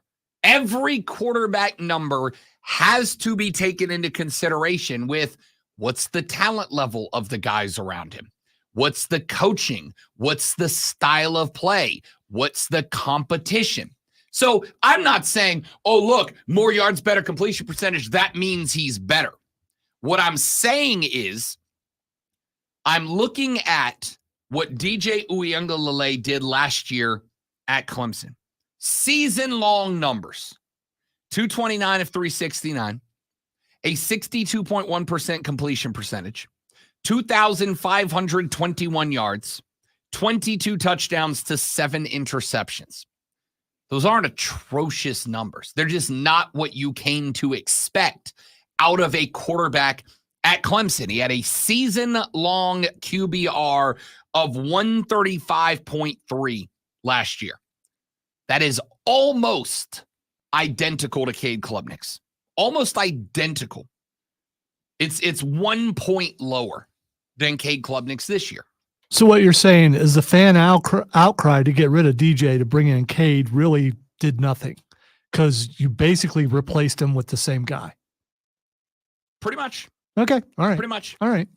Cade Klubnik has a completion percentage this year that is 1% better. He is on pace right now to eclipse DJ's total season yardage by about 250 yards, so 1 game better. 22 TDs last year for DJ, 13 for Cade so far, so that number is going to be similar, although at the pace he's on right now, it's going to be like right on that number. So here's what I've said. I understood the reason that Clemson fans wanted to move on from DJ Uiagalelei. I get it.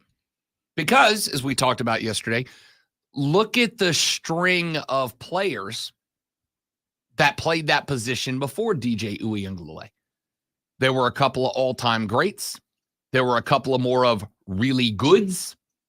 And it's very easy for us to look at that history and go, that's the expectation now. Right? Talked about this with South Carolina earlier. The Tennessee and Clemson wins made, despite the fact that it was a dramatically smaller sample size than the other 22 games that Shane Beamer was in charge for, it became the emotional expectation. The emotional expectation at Clemson was that DJ was just going to step in and pick up right where Trevor left off, who had stepped into the boots of many previous Clemson quarterbacks who just kept picking up and going better. Well, 2. I mean, it's not, you can throw in some lesser quarterbacks who didn't do what Deshaun and Trevor did. Like Taj Boyd, some guys that were really good, but they weren't on the level of those 2, and think that should be the expectation. You had two gyms. That is not a chain of you won't get quarterbacks credit, that are all-time historic. No, I'm giving the credit to Deshaun Watson and Trevor Lawrence. Absolutely. But I don't think you can look at it and go, we expect this every single time. When you didn't have it before, you had 2 back-to-backs and you haven't had it since. You're not Alabama. You're not Ohio State. There's only been a couple schools who can do that as far as quarterbacks go. There are other teams like Georgia who can have a mediocre quarterback here and there, and they're fine. But you can't have a mediocre quarterback in Clemson, or you get 3 losses. Here's the argument that I'm making. You don't. What you have is a coaching staff that is not getting the best out of these guys. DJ Uiagalelei is now the example. Now, here's the interesting part. If DJ can do what DJ did last year and then go over to Oregon State, and now he is a 6-1 quarterback, a quarterback with one loss to a top 25 team, and a quarterback who is still very much in the thick of a conference championship hunt. Oh, by the way, in the best conference in America right now. The Pac-12 is the best football conference in America in their swan song season, and DJ is playing, I don't know if we want to say elite level football, but certainly top-notch football for the Beavs right now. And yet, here we are. And yes, I will acknowledge, Cade Klubnik's doing it against lesser competition. But statistically speaking, he's doing what DJ's doing, and he's doing it on a team that offensively seems to be mismanaged. DJ at Clemson got run out. And again, I don't fault Clemson fan for doing it, right? It is very easy. You should fault Clemson fans for doing it. Here's why.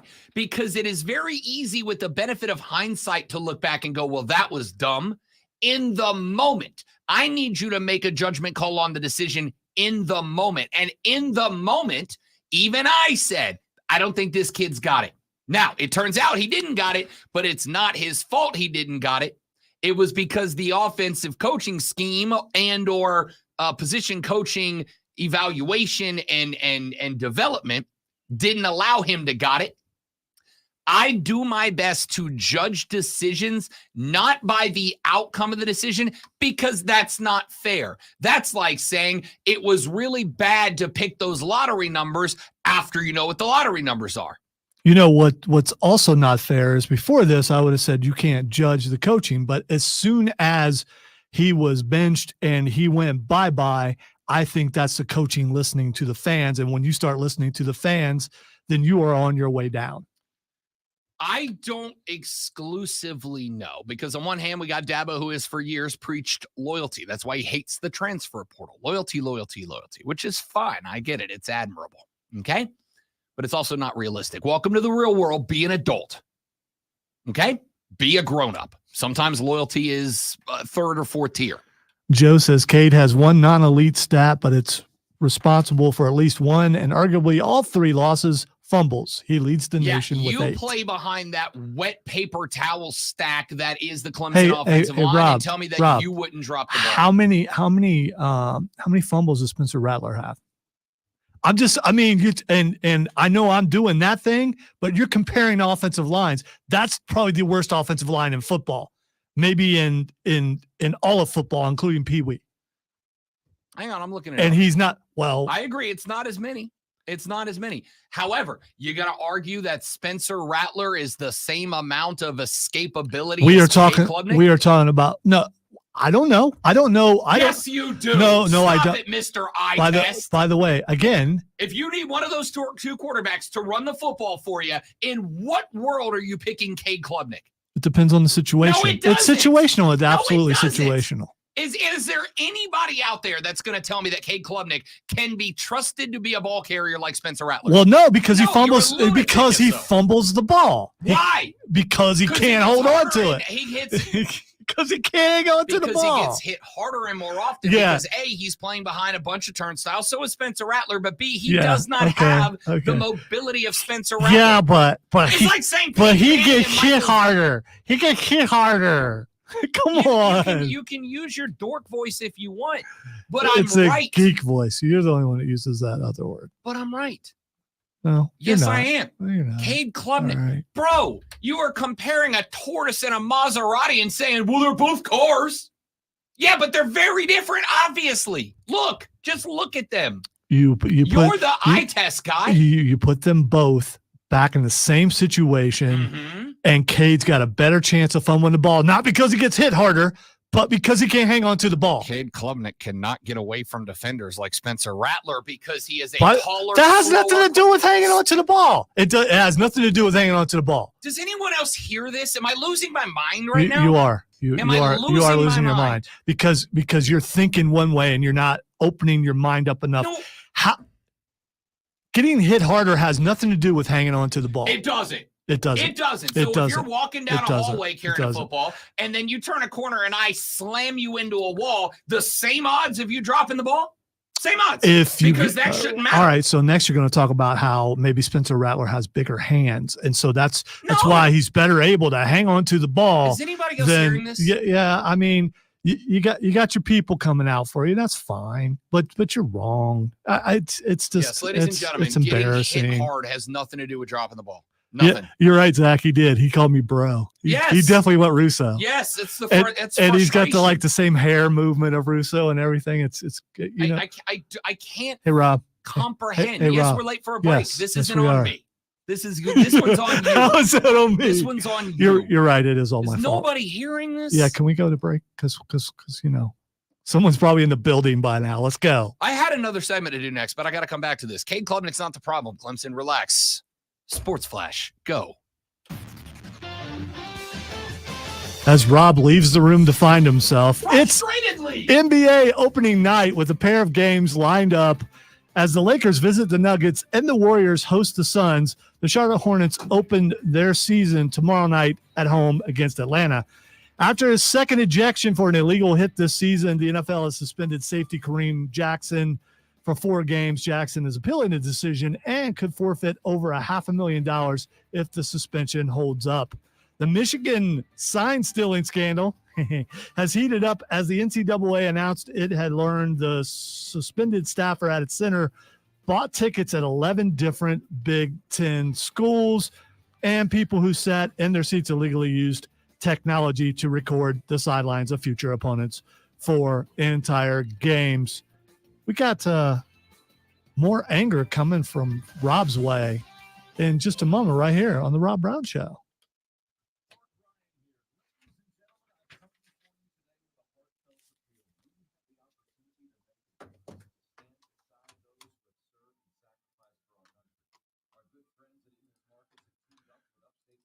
Drag me through the mud, do whatever you need to do, get angry, call me bro. I'm not changing my mind on this. I'm not.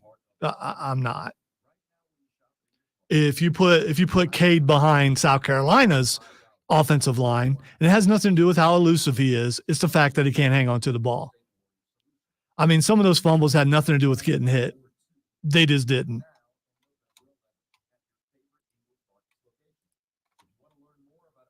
Is there like a video out there of every fumble so I can see that he was hit harder? That's what I want to. I want to see that.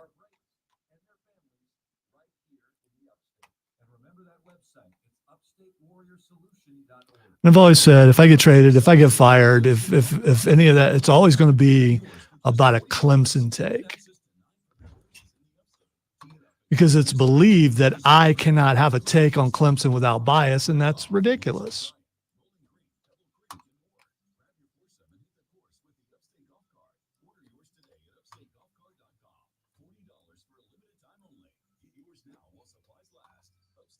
Can we talk about Travis and Taylor now, says a texter?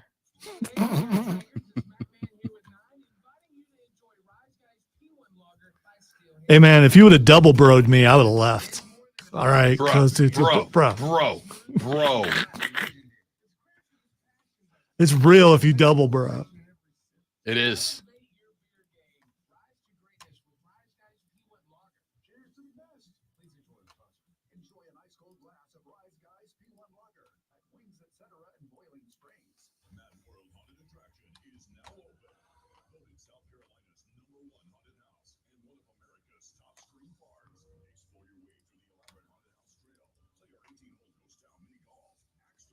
Wow.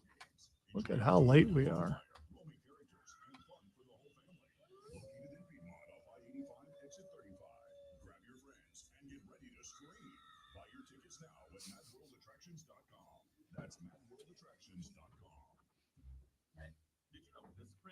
Last year, Trey, I don't think he would have got drafted. This year, I mean, he's definitely going to get drafted if he continues having the kind of season he's having, win or loss. And the fact that he doesn't fumble like someone else does is really going to help him a bunch.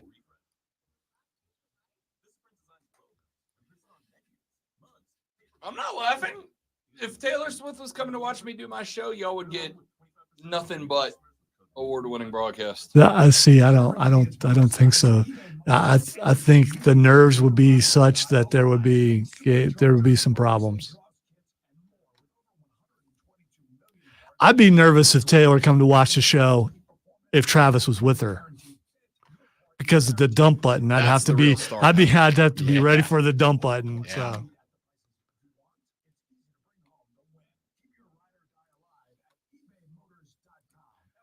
although he manages to keep it fairly clean when he's on Saturday Night Live, so it is a possibility. Gable's in the first break. I think he's got a good entertainment business head on him, you know? I think he gets it. Me either, Joe.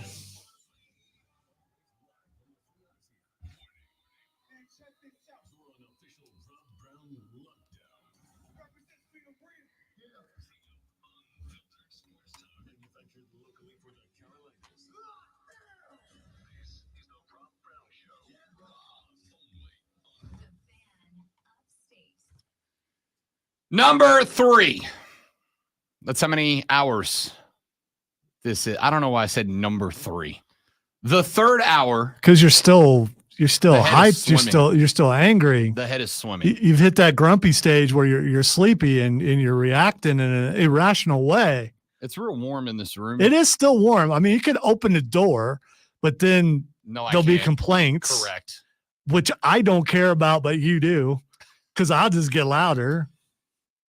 So this Michigan sign stealing story has grown bigger legs at this point. If you have not been following this story, it's very interesting. It started off a few days back when the reports came out that Michigan had a staffer in-house that had been going to games of other Big Ten opponents and stealing signs. And that in and of itself was interesting. My initial reaction to that was, yeah, right? It's like speeding on the interstate. Everybody does it. Everybody's going to tell you they don't, and we all do. But much like speeding on the interstate, there's limitations. If I'm going 5 over and somebody passes me in the left lane and they're doing a little bit more than me, it's like, all right, man, go on. I use them for what I call the speed shield, right? I'm going to let you get up a few hundred yards, and then I'm going to match your speed. And that way, if there's a friendly state trooper on the other side of that next hill, you're going to take the radar bump, not me. By the way, that works. There's an exception, though, if you're driving a sports car. Oh, yeah. Well, because then they're going to get you, even if you're not. You're asking for even if you're not the lead car, you're still going to get pulled over. If you're driving that cherry red Sportster, yes, you are going to get the look-see. Red. Ugh. Who would want to do that? There's a difference, though, right? If I'm doing 70 and a 65 and you go by me at 75, hey, like, all right, that's you. Like, you're going a little above and beyond. That's your risk. I'm happy for you to take. I don't know what road you're on. It's usually like 100 passing me up.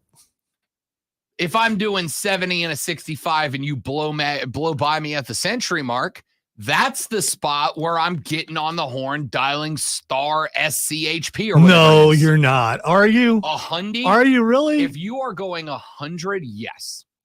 You're that guy. I have lost people to high-speed wrecks on the interstate by people driving like jerks. I get that. I do. I get that, but, you know. So you're catching that smoke, okay? You speed a little bit, whatever.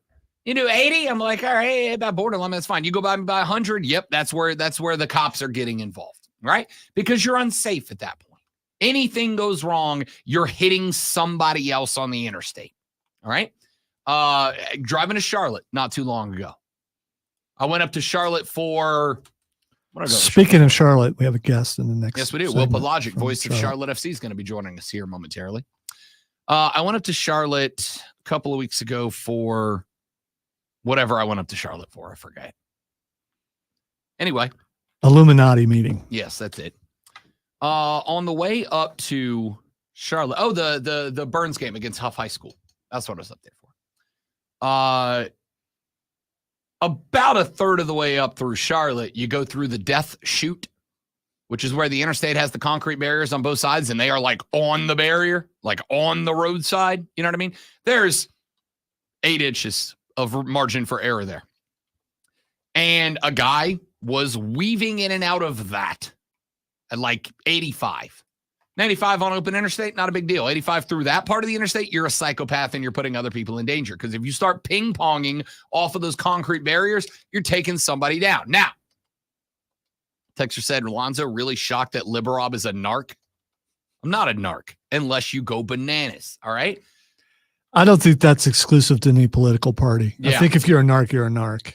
Fine, call me a narc. Well, you got narc hair right now. You got like 21 Jump Street hair right now. It gets a little bit longer than you're beyond that. Hello, fellow kids. So, anyway, it is not that Michigan was looking at the sidelines and seeing if they could figure out a sign or two, because I'm relatively sure that everybody does that. I'll be real with you. One of my favorite things is when they show the coaches on the sideline giving signals right before play. I will sit there and look at them and see if I can maybe figure something out. I wonder if that's a baseball fan kind of thing. So if you're a really big time baseball fan, you're just so used to trying to figure out signs that you do it with other sports. I like playing detective. I like seeing if I can figure something out. Escape rooms, love them. Judge me. I'm an enormous dork, but I love them because I like being able to figure out a puzzle. Right? So I don't have an issue with it. That's kind of the speeding on the interstate. Everybody's looking across, and if they see a quarterback, a backup in the green jersey, tap the top of his helmet, and that ends up being a bubble screen, and you can put 2 and 2 together, now you know. That's fine. That's one thing. Apparently, the staffer for Michigan, who goes by the incredible name of Connor Stallions. Tell me his middle name or his nickname is Wild. Connor Stallions apparently bought tickets to more than 30 games at 11 different Big Ten schools. And how did the NCAA and the Big Ten find out about this?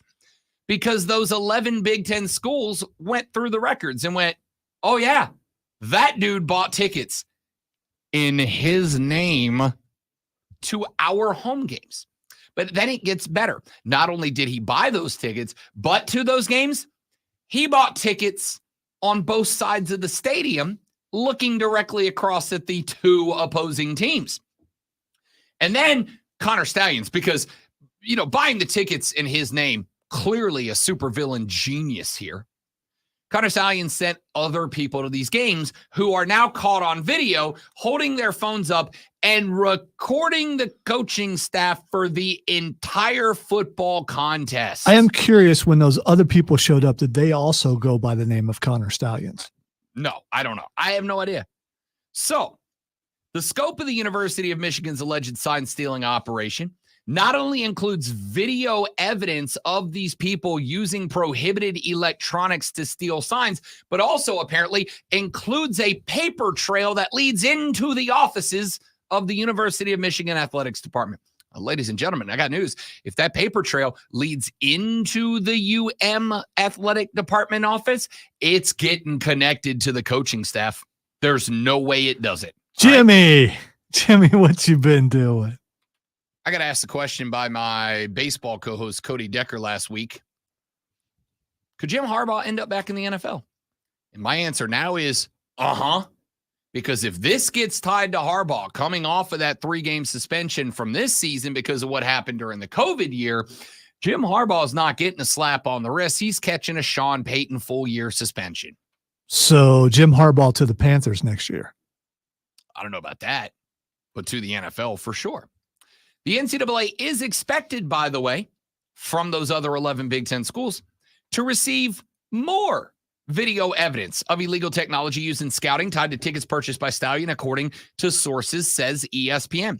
As opposing Big Ten schools looked up in-stadium surveillance video from a game earlier this year, and sources said the person in the seat of the ticket purchased by Stallions held his smartphone up and appeared to film the home team sideline the entire game. We know that Stallions purchased tickets on both sides of the stadium across from each bench for Ohio State's game with Penn State this past weekend. This 4 days ago, right? 4 days ago. Can they confiscate? Well, those phones have already been broken. Probably. 100%. Yeah. Those files have been transferred. Now, here's the question mark is, are they going to be able to track who these videos got sent to? Because the smart thing here, The smart thing for Connor Stallions would be to take those videos, to put them on a thumb drive, and to hand them off to somebody in the athletic department who would then go to a off-the-network computer and watch those videos on their own time. Discrete location, caps low, glasses on. Like a Marvel superhero in the scenes where they don't want to be a superhero. So if you are Penn State and Ohio State, do you try to vary and change up your signs now, since you know that guy was in the stadium? I don't think you have a choice, but here's the problem. The problem is, how deep are you in this season that you now have to just make up signs for everything now? You've got to change all your signs. And while you got a week before your next game and you got a couple of gimmies between here and the next big-time competition, what are the odds you get out there and this used to be a screen and now it's this, and your quarterback goes, oh, crap, I forgot what that was. Which one? Let me ask the center, because he's the smartest guy out there. Maybe he'll know. So, Stallions did not respond to ESPN's request for a comment. Michigan on Monday reiterated that it is unable to comment further due to ongoing investigation. They said, quote, the Big Ten Conference considers the integrity of competition to be the utmost importance due to the ongoing nature of the NCAA investigation. The conference has no comment at this time. That is obviously from the Big Ten. My question here is, after sources told ESPN of a, quote, elaborate scouting system, end quote. And oh, by the way, there's a video. Oh, goodness. Was it Rutgers? It was Rutgers head coach from last year, either last year or year before. And he's leaving the field. Yeah, it was, what's his name? Shiano. Shiano. Yeah, I saw that yesterday, I think. Yeah. In fact, you know what? See, can you see if you can, real quick, if you can't, no big deal, but see if you can dig that audio up, because we got to go to break in like 3 minutes. See if you can buzzer beater find that audio. There's a video of Shiano coming off the field doing his halftime interview. And I think it's maybe Michelle Lafoya. It doesn't matter. Sideline interview was like, hey, what's going on? And he was like, there's some weird stuff going on here. There's some off the cuff stuff. There's some stuff that we can't talk about happening in this game against Michigan. And at the time, it felt a little kooky, mysterious, felt a little weird. And now all of a sudden you're like, wait a minute. Did Greg know? Did Rutgers know? This team know? Because it's one thing to come out and go, they're doing this. Do we have it? I think so. Again, I'm playing it without. Yeah, we're going to take a stab. Check if this is it. Check out this interview with Shiano. Penalties for your team in the first half, some that cost you. How do you clean that up in the second half? Well, there's some stuff going on out there, so we just got to slow it down a little bit. There's some things going on that aren't right as well, so we'll talk about how to handle it. That takes a fun little twist now, doesn't it? So here's my question. If this investigation comes out and they are able to not only prove this is happening, but track it back to coaches, right? If they are able to connect the dots between Wild Stallions and Jim Harbaugh's staff, this staff was very clearly and evidently looking into this scouting, this research that is illegal by the Big Ten and the NCAA. Michigan is the Vegas odds-on favorite to win the national championship now. Would they pull them? Would they ban them from the postseason this year? Or would they do what they have always done and be feckless? Word of the week here on the show. What W-E-E-K, not W-E-A-K. It's feckless is a very good word. It is a great word. Would they be feckless and say, we're going to let you finish out this year, but you're banned from postseason games for 2-3 years going, keeping in mind that Michigan is a top 5 recruiting class. You cannot have your national champion under this kind of scrutiny. You cannot do that for your sport. You just can't. I don't know what they do. It's a terrible look, right? It's got to be a postseason ban. If they have as much information as they say they do, and this thing gets worse, like we were talking about earlier, the Michigan players can't be eligible for a Heisman. You cannot do that. If all this stuff is true, and it seems like it is, this is it's bad. Here's my big question. Michigan plays Ohio State at the end of the year. Michigan, Ohio State is 2 undefeated teams. Only one can go to the Big Ten championship game and give themselves a little style points to make it to the playoffs. Do you force Michigan to forfeit the rest of this season? That's 110,000 people at every home game that go to that community. That is playoff implications, not just for Michigan. Yeah, but you know what for that Penn State and Ohio State as well. But you know what that is? That shows you the severity of the crime and what the NCAA is willing to do. If you do the crime, you do that. No one's doing this again, at least not for a while. I mean, this is very interesting. We're going to talk more And about yes, this there's a later in the part show. of me that wants it to happen because it's Michigan. I'm not going to act. Do you want to lose that rivalry game, though? Do you not want to play Michigan if they have to forfeit games? So we can't play you because your coach cheated. Or you play it, but it's just an auto win in the calendar for Ohio State. No, And you then don't. You don't lose. want to do that because the players know what it I'm saying. doesn't. No, that could get ugly. Oh, I don't disagree. Yeah. This is wild, man. There's some big time ramifications we got to talk about. We will later on in the show. Texter said, had no idea the cameras in the stadium could pinpoint to seats. Thank God they didn't catch me ripping Fireball in the stands. I mean, who would do that? Yeah. No one cares about you the way they care about that. Wow. Was that an admission? No. I'm talking about the texter. I'm talking. Oh, yeah, no, definitely the texter. Yeah, the and texter definitely for not me. sure. Will Palaszczuk is the voice of Charlotte FC and the MLS. He's also an alum of this here radio station. He is going to join us in the next segment because Charlotte FC on to the MLS playoffs, and we will talk about that next with Willie P on the Rob Brown Show in the Fan Upstate. All right, guys, live read, and then we're going to get Will Palaszczuk on the line. You guys stay there. We'll be right back.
right, dudes and dudettes. Thanks for hanging in there. Note his enthusiasm. It's just Great enthusiasm. Yeah, it's like, and we're back. Will had a great point though. If Michigan was completely dissolved, it would take away the joy of beating Michigan. Even though I don't know what that is for the last couple of years, and he's right.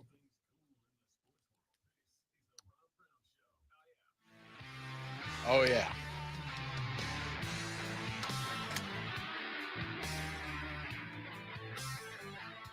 Good morning.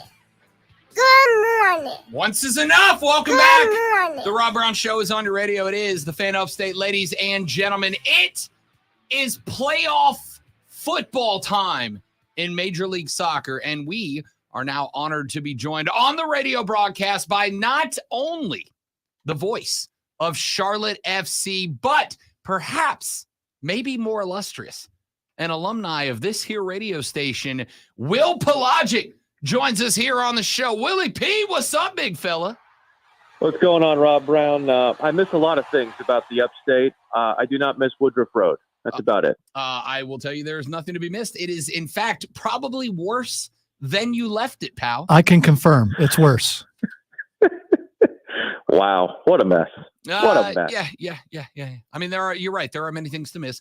Woodruff Road is the equivalent of just running face to face into a brick wall and then realizing there's nowhere else to go.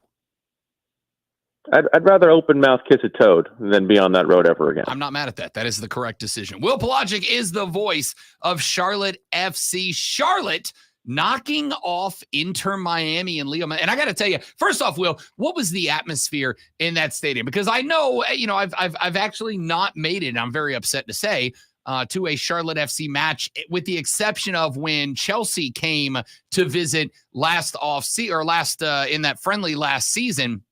But Leo Messi, everywhere that cat has been, he has been filling up NFL stadiums with folks wanting to watch him play. But I also know Charlotte has done a pretty good job of bringing fans into the stands in the South, which I love as a soccer guy. What was the atmosphere? And because of that, just how big was that win over Miami this weekend? Well, it had all the pageantry of our first ever home game, which had 74,000 at the time, was a MLS record. And then it had all the intensity of what you'd want out of a decision day match, especially when you put in the factor that Miami really had nothing to play for and Charlotte FC had everything to play for, including the fact that they needed some help. So it really just kind of was almost a collision of worlds, so to speak. I would say that the breakdown of the crowd was probably a tinge more toward Charlotte FC fans than it was toward Miami fans, although there was plenty of pink and black in the stands, which, I mean, I didn't hate, but I liked sending them home with tears, put it that way. But it was real great. I could even tell you from a security aspect, some of the normal things that we do before a game, like go out on the pitch, check things out. A lot of that was maybe curtailed a bit because they had a significant security presence around the Inter Miami locker room, which is right in the way of where we go onto the field from the tunnel. So that was a little bit of something extra to have to negotiate because they didn't want anybody getting close to Messi, put it that way. And but even so, I really love the way Charlotte FC handled their business, and it was in a way, Rob, that quite frankly we hadn't seen them do to this point of the season. They got an early goal and they held throughout.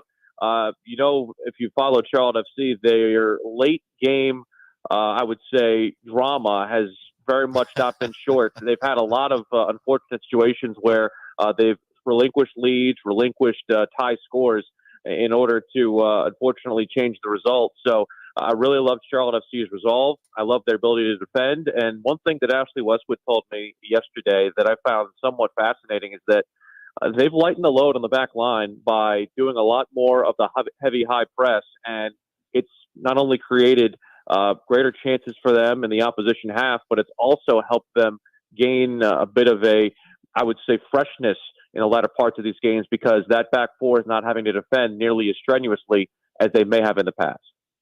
This team, you mentioned the late game, will say struggles. There have been some spots where let me put it this way. Well, I don't want to say there have been spots where the moment has been too big for Charlotte FC, but there have certainly been some moments where the pressure felt on. You're moving on to the MLS playoffs where that pressure is going to be there for a full 90 plus every single match.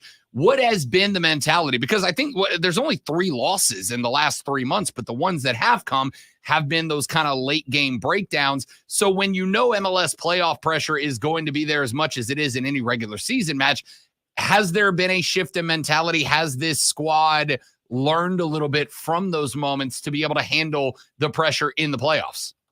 I think they have, and I think the opponent they have ahead of them tomorrow night is a perfect example of one that you really can't relax against. I think that the matchup from Charlotte FC's perspective is a favorable one just because of the fact that you're playing a team in New York that doesn't like to possess the ball. They're afraid of the ball. They're very much trying to press you high, very much like Charlotte FC is, and force you into making your own mistake. And Charlotte FC is actually very comfortable with possessing the ball, and that's why I think these two teams, when they've played in their 5 previous iterations, have produced some very entertaining soccer. It's going to be physical. New York loves to play long and direct and win the ball in the air, and I also feel like it is going to give Charlotte FC a feel like they can never take their foot off the gas. I think there are some times where teams will lull you to sleep and give you a false sense of security. I don't think you're going to have that. I think you're always going to kind of have that wake-up call. You're always going to be alert during this game. So I think that having that, again, I'm not saying it guarantees a win, but I do feel like it guarantees your focus. And one other thing that the captain, Ashley Westwood, said yesterday was that this team really, I think, bottled something during the Leagues Cup in that they really know how to play when there's urgency. And honestly, football of this nature where you're not afraid to draw and the draw goes straight to penalty kicks, that actually suited Charlotte FC pretty well because they were able to get 2 victories in penalty shootouts against both FC Dallas as well as Cruz Azul on their way to the round of 8 in that tournament. So I'm not saying that currently guarantees Charlotte FC's success, but they've done well with this model. Will Palaszczuk is the voice of Charlotte FC, joining us here on the Rob Brown Show and the Fan Upstate. Last time we got together with New York, Charlotte FC took an early 2-0 lead. I think they had both goals netted by the 19th minute, and about an hour and some change in, they gave 2 right back. Talk to me a little bit about that particular match, if you can, and what lessons you think this side will have learned between then and now that will help them in playoff round number 1.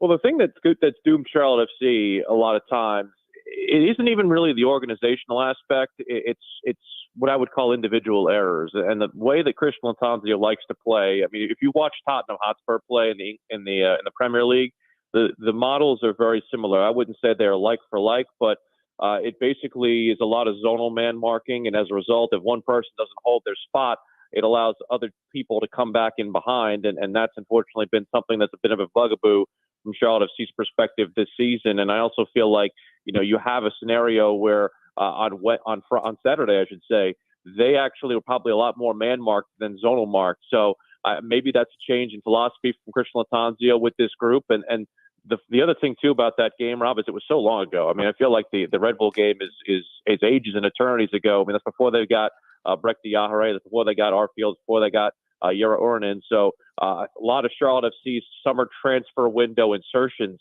will play a bigger part in this one than maybe they did, or at least assuredly that they did in that final matchup against Red Bulls. And I think that also creates a lot of, I would say, intrigue from the other side of perspective, because we haven't seen Red Bulls play. And quite honestly, when we saw them earlier in the year, yeah, they were getting the 2 goals, but they were far from finished product. They had just gotten rid of their first head coach of the year in Gerhard Struber. They've at least stabilized a little bit under Troy Lesane, who is a West Columbia native, I would add, Brooklyn Casey High School. But at the same time, they're not exactly satisfied to be in this spot, and they feel like their season's been a bit of a failure. I'm wondering where their mentality comes into this one, because I feel like the fan base for them has had a lot of apathy. I'm not expecting what I would call a ravenous crowd tomorrow night in Harrison, New Jersey. I feel like it's a scenario of motivation where Charlotte FC feels like they earned something, and while Red Bulls kind of had to settle for something, if you will, they only have 2 designated players of the 3 that they're allowed on their roster, and only one is really playing in any good form right now. That's Luquinhas, who got the penalty goal against Nashville. So this could be a scenario of where form is for these teams might end up being what wins out for whoever wins this contest on Wednesday night. Will Palaszczuk is the voice of Charlotte FC. They get their MLS playoff campaign started tomorrow night on the road against New York Red Bulls. I think if we have to go, and I'll see if you agree with me on this, man of the match in the last one, it's got to be Christian Kalina in goal, who had some absolute heroics down the stretch to keep Inter Miami off the board and keep Charlotte FC in the playoffs. How important has he been in the net to this squad down the stretch? You could have given it to one of two guys on Saturday, I would think, Rob. Kalina, though, I feel like the other one would have been Karen Vargas, who got the goal and really has had real good play of late, got goals in back-to-back games against Miami. But Kalina is the one, I think that's the right choice. 3 big saves there at the end, including one that initially by the referee was ruled as a goal kick. And he really just got the little bit, teentiest bit of the fingertips on it to go over the far post. And I feel like he's been somebody for Charlotte who's been their best player over their last 4 contests. I think that he unfortunately gets, again, left off to dry in the Wednesday fixture with Miami. But the other 3 contests, he's been pitch perfect. He's had clean sheets in all 3 of those contests, 3 of the last 4 to conclude the regular season. I would say that the first 2 games against Toronto and Chicago were teams that I feel like Charlotte FC matched up well against. So Kalina did not have to do necessarily a lot of work, but I think Saturday was his definite master class. And you've seen him also do things that we didn't see him do during the season. A lot of times he got himself caught in no man's land with the way Charlotte FC loves to press high, as I mentioned before. And it's put him in some scenarios where he maybe has been afraid to commit to be a sweeper keeper, but now he's at least found his bearings in doing that, so to speak. And it is very much prevented a lot of longer challenges. A lot of times teams try to play Charlotte FC over the top because they'll play a high line of confrontation with an offside trap. And it is given Kalina a lot more responsibility in the back, but he is now taken to that responsibility. And in the process as well, made some pretty high dollar saves, including 2 big ones in that match against Miami, the one that I mentioned with the fingertips, and then on a sharp angle set piece against the greatest player in the world, able to get a little bit of it, put it off the underside of the crossbar. I still have no idea how that ball did not go in because that one was one of the more nerve-wracking parts of the match, but he was the Croatian Wall, as he's come to be known. Love it. All right, Will Palaszczuk, we got about 60 seconds left. So this is a Charlotte FC side that has 0 wins against Eastern Conference playoff teams in almost 6 months. They have 0 home field matches, no matter what they do in these playoffs. And there is 1 road win since back in May. That's all the unfortunate reality. Talk to me optimistically here. If there is a path for Charlotte FC to make a run, what is the key to that? Well, I think it's you got to get yourself to. You're going to have to figure out how to win on the road. Obviously, that's the biggest issue right now. And Charlotte FC is only guaranteed if they get beyond this side 1 home game and 1 home game at all. That would be in the best of 3 Eastern Conference quarterfinal series against Cincinnati if they get beyond Wednesday. So it's going to have to be taking care of your business, finding a way to win on the road, and trying to do everything you possibly can to have that atmosphere almost kind of fuel you. I think that. You saw something of a chip on the shoulder of Charlotte FC when they saw all the pink jerseys in their own stands on Saturday. And while it was definitely a home game in Prosper, I would say that it was very much a divided mind scenario when it came to that building. And I think Charlotte FC used that fuel. They used that motivation to their advantage, and they defended together. And like I said, you mentioned the unfortunate run of play and MLS play when it comes to being on the road. During the Leagues Cup that I had mentioned before, everything they played was on the road. They played 1 home game in that entire tournament. It was home against Necaxa, and everything else happened in Dallas and Houston. So Charlotte FC really, I think, bonded together as part of that. And again, I think you have to be able to use urgency as a fuel. And I think that Charlotte FC, when they've had that motivating tactic, they've been a very different team than I think their largesse form has shown. And I'm really, really curious to see how it plays out tomorrow night in New Jersey. Will Palaszczuk is the voice of Charlotte FC. It is his voice you will hear if you tune in tomorrow when Charlotte FC gets their playoff streak started on the road at New York Red Bulls. He is also, and dare I say maybe more importantly, and alumni of right here on this here radio station. Will, my guy, great to have you on, buddy. Go get that dub in New Jersey tomorrow. We'll do it again next week and talk about the next one. Thank you, Rob. Appreciate you guys. You know it, buddy. That is Will Palaszczuk joining us here on the show. We got to run to a break. When we come back here in just a minute, we'll wrap up hour number 3 on the radio broadcast. Got a few more things I want to get into, including an interesting little tidbit regarding the NFL officiating in that Sunday night Miami game that was bad, that has got the NFL looking bad. Tell you what that is when we come back on the Rob Brown Show in the Fan Upstate.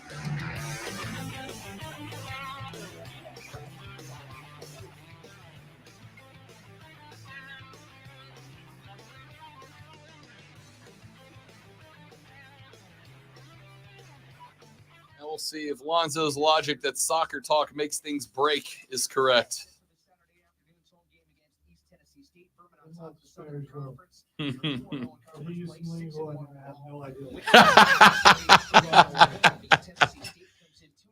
I'll be back in just a minute, guys. Don't go away.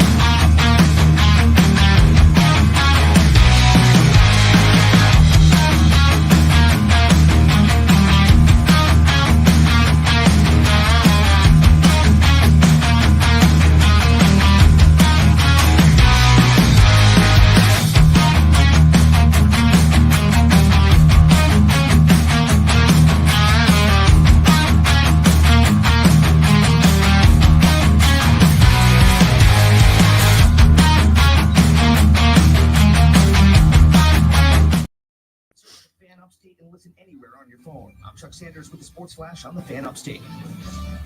Diabetes, high blood pressure, anxiety meds, everyone's on them. If you're a 50-year-old male, maybe a bit porky, and you may even have type 2 diabetes, $1 million of term insurance may only cost you about $200 a month. Call Term Provider. Speak with Big Lou at 800-700-6898. Big Lou will find a term life policy for you even if you have type 2 diabetes, are overweight, or have high blood pressure. Term Providers tell the help difference thousands of in the people like hallway. you who think they can't afford term life insurance. On the temperature? Yeah. Yeah. $1 million of affordable term life for you. All you need This to do is call too comfortable. 800-700-6898. Lou will make sure the scales are tipped in your favor. Call 800-700-6898. Big Lou will answer. Stop generalizing, Keegan. We like the NBA. I've watched some Wembayama stuff, and Dude is a cheat code. he is. He Dude is. a cheat code. Yeah, let's see him in the actual game, though, not preseason. I'm not. This He dude is- probably will he is play that well. 7'2" I just. and crossing people up. Yeah, it's kind of. It's unfair. It is nasty, but still. Like, he's unreal. QC Kinetics uses biologic therapies that are natural, restorative, and long-lasting. The body's an amazing thing. Trust me. I put mine through a lot. Exciting new relief is here for pain from arthritis, knee pain. Unfortunately, a lot of times when you get excited about a phenom, something happens and they get hurt or something. So I don't want to see that. But he's been playing for a while, right? In Europe. So Yeah. he should be.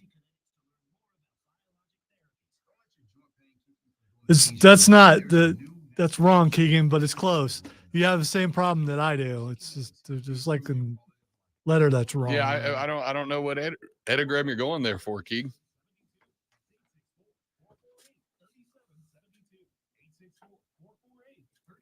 Attention all football fans.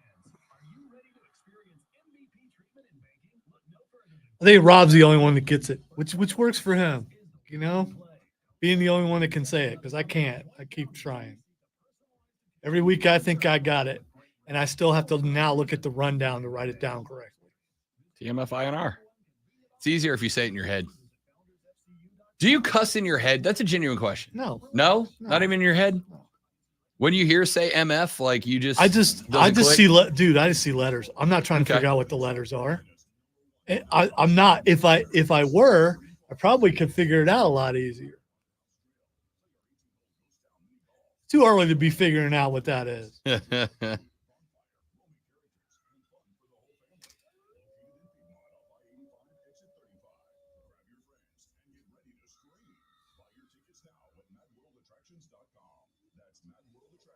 We have the thing on Saturday, Upstate Pulse annual Christmas karaoke special, which no one else can seem to say. But I've said it so many times. I used to have a number in there, but since I can't remember how many years I've actually been on the air with the show, I'll say 8. No, it's been 7. No, it's been 6. And I'll go back and prove it, and people still want to fight me on it. But, because fighting me is fun for some reason.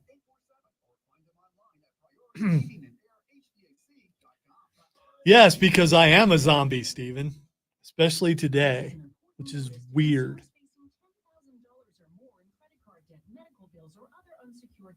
You may not be required to pay it all back because there are special programs now in effect that will significantly reduce the amount you will owe if you qualify. This is not bankruptcy or a debt All right. consolidation. Now, thank you, because now I'll be thinking of that every single time. He hasn't read it yet, so.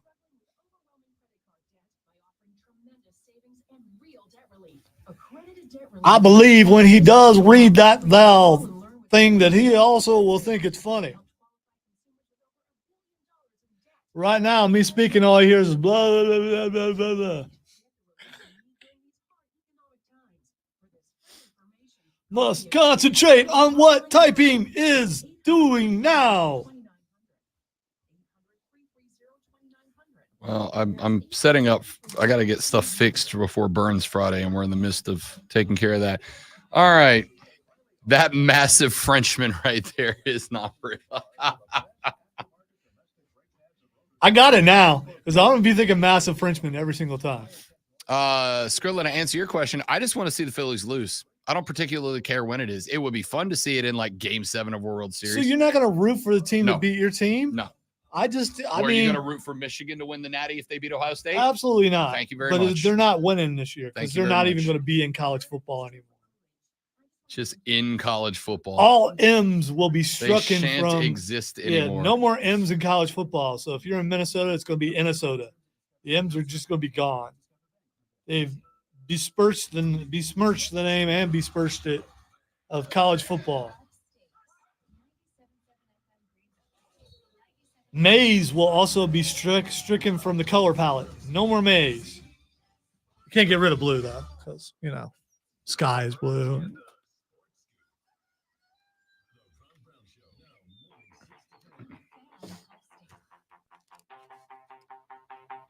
All right, wrapping up hour number 3 of the Rob Brown Show here on the Fan Upstate. There is some information that has come to light in the National Football League that has caused a bit of a stir in that Sunday night football game between the Miami Dolphins and the Philadelphia Eagles, a contest that many of us thought could theoretically, potentially, maybe with the dice rolling the right way, be a Super Bowl preview ? They asked reasonably, I think. Well, there were some calls down the stretch, as there were in other games this weekend. The Indianapolis game is one of them. There were some calls that seemed to influence the game that I don't think it is unfair to label as questionable. I think questionable is a more than fair word. Well, there was a little bit of information that came to light. Wow, struggling here. That came to light. And that information that came to light is that one of the officials in this game, a guy by the name of Dwayne Height, Heydt, if you want to look him up.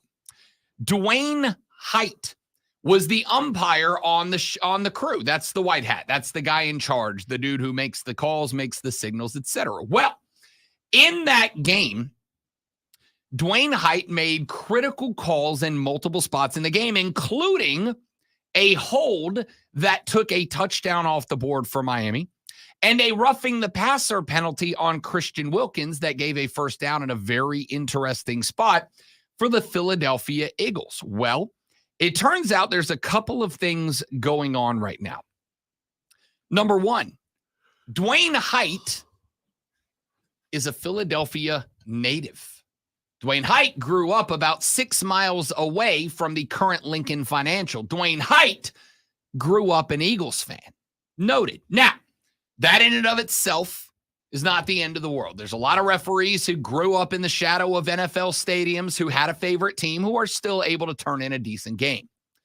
That would be potentially somewhere that I go, all right, maybe relax, maybe calm down. But We got to go back to January 30th of 2017. There was an ACC championship game that took place in 2017, and Dwayne Height at the time was a college football referee. Dwayne Height was supposed to referee that game, but he did not.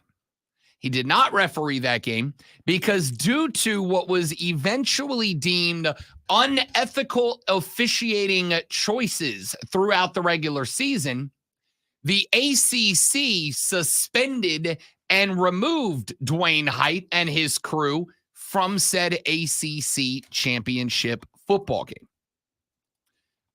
This is a guy who has already gotten in trouble at a different level, but already gotten in trouble once for unethical officiating. Now, I am not saying that the calls that got made in this game were incorrect.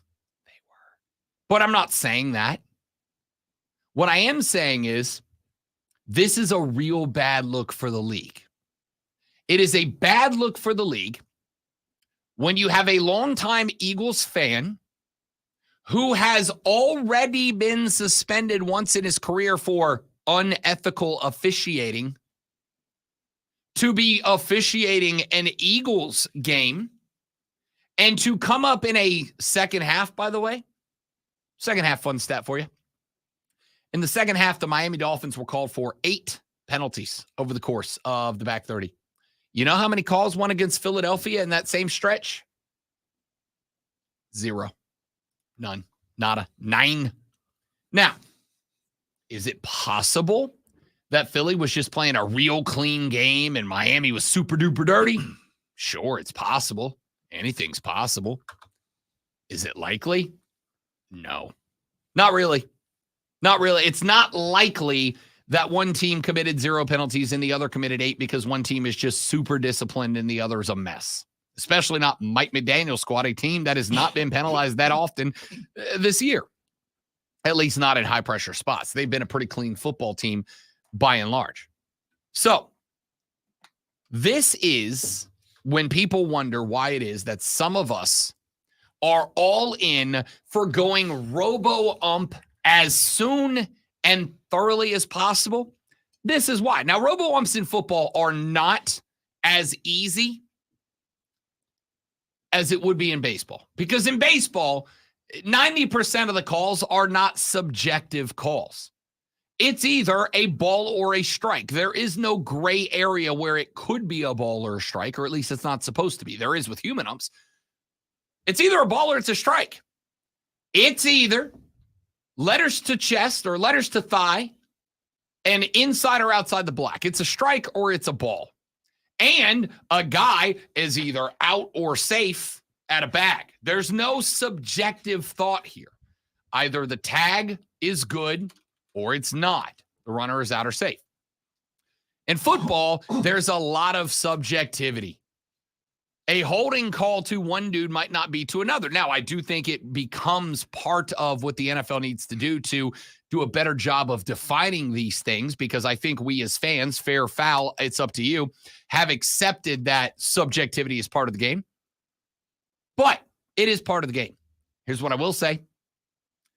When I have situations like this one, where a guy who grew up in the shadow of Lincoln Financial as an Eagles fan who has already been suspended once for unethical officiating is officiating an Eagles game that matters like a lot against Miami, and you end up in a second half where the Dolphins get called for 8 and the Birds get called for 0 penalties, that's a real bad look. So the NFL, as far as I'm concerned, has one of 2 options. Number 1, come out with a tape and explain to us why the 8 penalties against Miami were all bona fide and they were not against Philly, or say we made a mistake putting this guy on that game. All right, this game was in Philly, right? Correct. He feared for his life. I mean, there's that. And that, honestly, it's Philly. I wouldn't have a problem with that. All right? I wouldn't have a problem with that. But it's a bad look, dude. It's a real bad look. Let's take a break. When we come back here in just a minute after the Sports Flash, there is a college football analyst that I like a lot. I'm a big fan, and I mean that. And I'm a little bit afraid of this segment because I'm going to butt heads with them a little bit, but I got to do it. And we'll do it after the sports flash from the great one. Oh, that's me. The Texas Rangers knocked off Houston 11-4 last night on the back of a 4-hit, 5 RBI night from Aroldis Garcia, who hit 2 home runs to help secure a trip to the World Series. The National League team will be selected tonight when Arizona and Philadelphia play a Game 7. The D-backs will throw Brandon Pfaadt against Phillies Ranger Suarez. That's Brandon Pfaadt. There are now only 2 one-loss teams in the NFL as the Minnesota Vikings handed the 49ers their second loss last night. Kirk Cousins threw for 378 yards and 2 touchdowns, while Jordan Addison scored twice with 123 receiving yards in the win. Tune in Thursday night at 7:30 for Thursday Night Football as the Bills take on the Bucs on your home for the NFL, the Fan Upstate.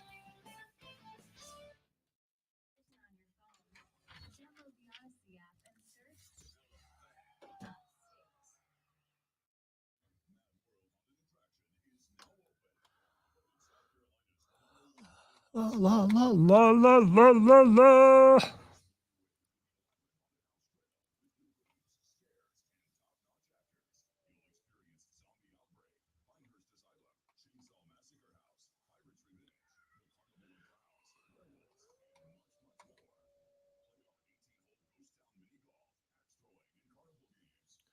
No, man, I'm sleepy.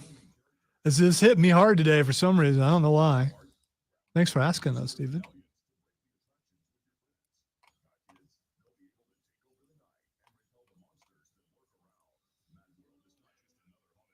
The problem is the air hasn't kicked on in this room, and I know we've talked about it a couple of times, but it's that kind of, it's napping warmth. Usually when we get here, we crank up the AC and the AC cranks up, but today it has not done that.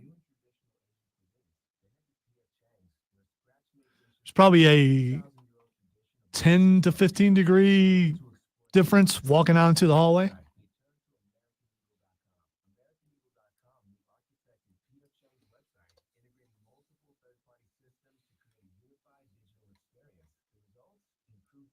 I mean, it's not warm enough to make your underwear wet, but almost. Almost. It's like on the edge of it. It's not. It is causing me to struggle a little bit. I got to be honest.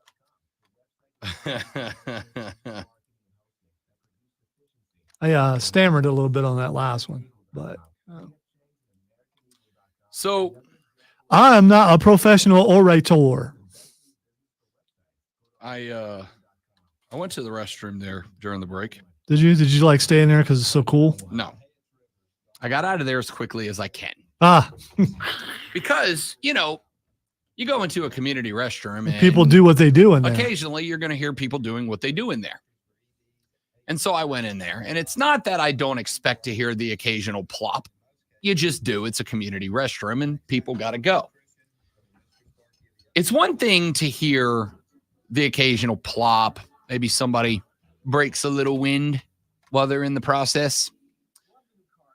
There's just something about when you hear rectal explosion. No, sorry. Worse. This is somehow worse. I don't know why it's worse, but it's worse. Worse than splatter? You hear them grab the guardrail, put a hand on the door because you hear that little click with the door, like when it pushes against the frame.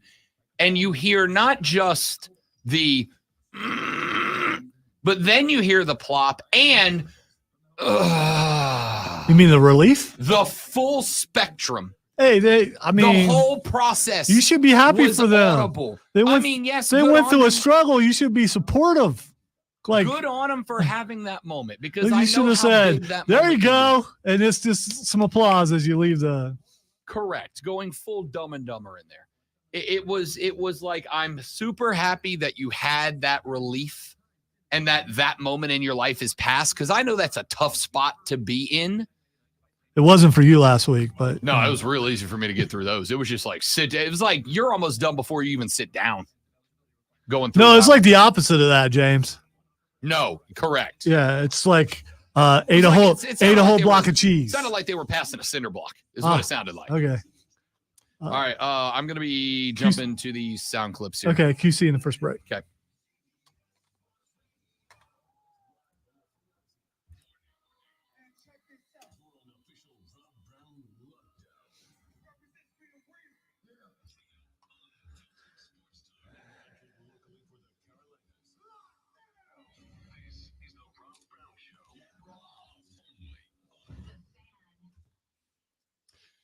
The final hour of the Rob Brown Show goes now, ladies and gentlemen. This is the Fan Upstate. I am Rob Brown. The great Lonzo's on the other side of the metaphorical glass this AM.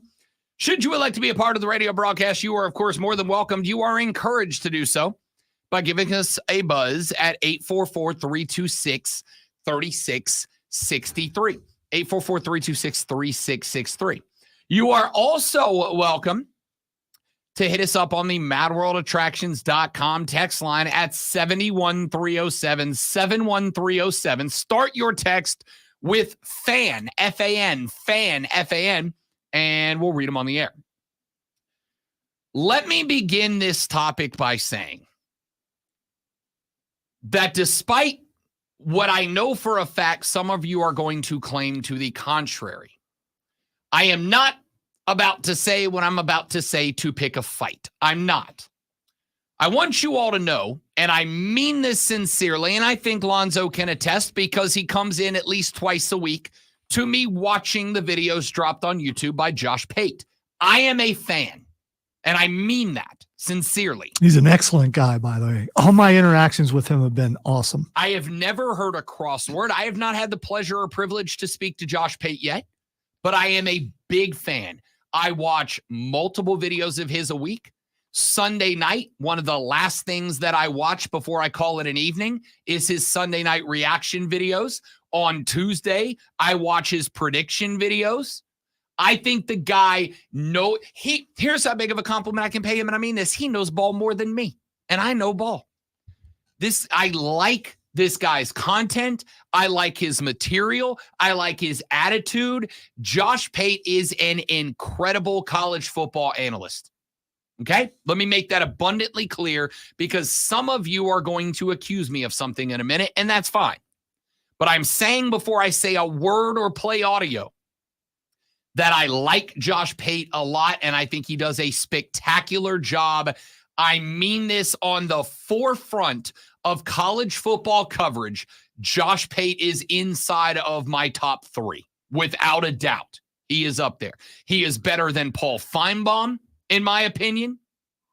He's better than anybody you're about to name. Okay? I mean that. I watch all his stuff. He's very, very good. I enjoy his segments he does with Mark Ryan on Offsides.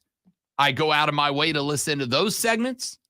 I like the guy a lot. I don't know. You're kind of stretching it there, but everything else I agree with. I'm genuinely not. And here's why I'm saying this. I'm saying this, and I want to make this abundantly clear because I'm going to be accused of trying to pick a fight to get attention. That's the world we live in. I'm not doing that. I mean this. I'm saying this because Pate said something on his Sunday reaction show that irked me a little bit. And that's okay. We're different people working in the same universe. We're going to have disagreements. No two people are the same. And he says so in the clips I'm about to play for you. Okay? I've not met him. I've not talked to him personally, but I know a lot of people who have, and everybody says he is a stellar human being, and I believe them. And I think his content is spectacularly good. He is one of a very short list of people that I go out of my way to go find and listen to their material. It's that good. So, on Saturday, the USC Trojans lost to the Utah Utes. In walk-off fashion, the Utes knocked down a field goal from 40-plus to end the game, and on top of that, effectively end the championship hopes, conference or national, for the USC Trojans. Caleb Williams, of course, was the Heisman frontrunner for the majority of the opening part of the season. He is no longer, and part of the reason is they took loss number 2. Emmanuel Acho is another guy that I like. Emmanuel's kind of one of those high-energy, unique perspective guys. Emmanuel Acho has absolutely been accused of crafting hot takes in order to get attention. Hey, welcome to our industry. There are very few of us remaining that refuse to do that. I am one of them. I don't know if my career would be national or not if I was more of a hot take guy, but it's not my style. And that's okay if it is your style. Different strokes for different folks. Emmanuel Acho, hot take or not, sent out a tweet Saturday after the L that said, quote, with national championship hopes gone, Caleb Williams should consider sitting out the rest of the season. The Heisman is a long shot. CFB playoffs are even less likely, and he won't play in the bowl game. The risk of playing far outweighs the reward. Business decision. Now, some of you had a visceral reaction to that. Some of you, myself included, agree entirely with that. Now, let me tell you why I agree before I get to Josh Pate. Bryce Young was the number 1 overall draft pick in last year's NFL draft. Signed with the Carolina Panthers on a 4-year, $37.955 million contract, including a $24.6 million signing bonus and $37.955 million guaranteed, an average annual salary of $9.48 million a year. Now, let me get to Josh Pate, and then I'll give you my reactions. Let me start with clip number 1. We're just going to go down the order. I'm giving you now, I have cut Josh's take into multiple takes here because it was like a 2-minute piece of audio, and I wanted to kind of break it up and go through segments. Here's the problem that I had. Emmanuel Acho says, hey, he should sit.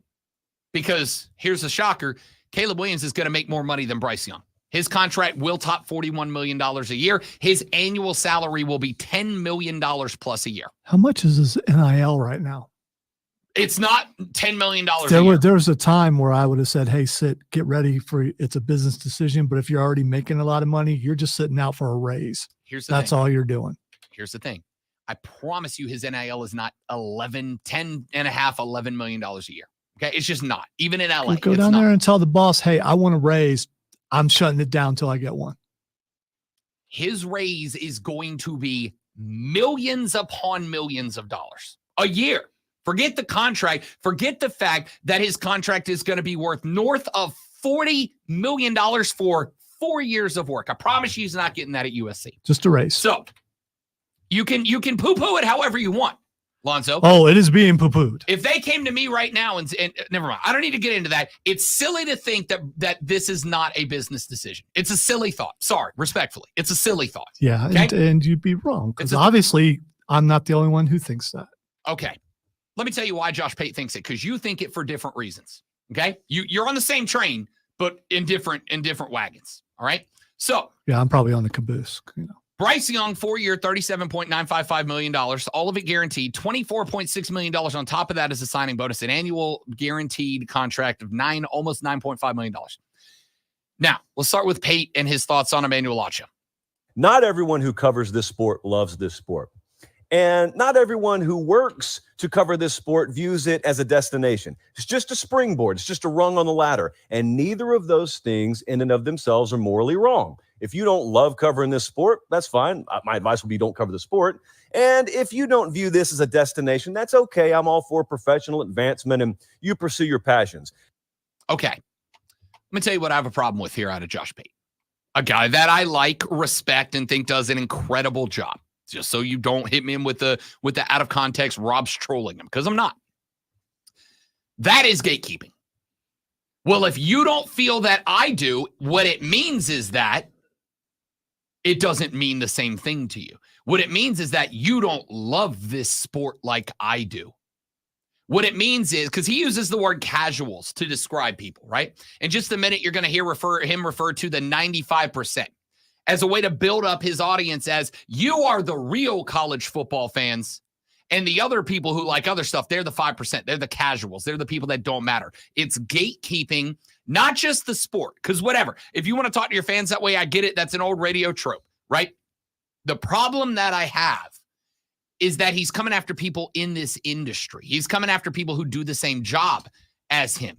Again, a guy I like and respect who does a good job. But so he just came after the media, and that's making you angry. No, he came after me. That's my problem. Oh, okay. Specifically, he came after you. He came after me. Now, you just having an angry day. I'd say everyone sees it. So anyway, the problem is he came after me and people like me, because what Emmanuel Acho is saying is that Caleb Williams has $10 million a year on the line for the next 4 years once he gets his rookie contract. And he does. And that if you aren't willing to put a $40 million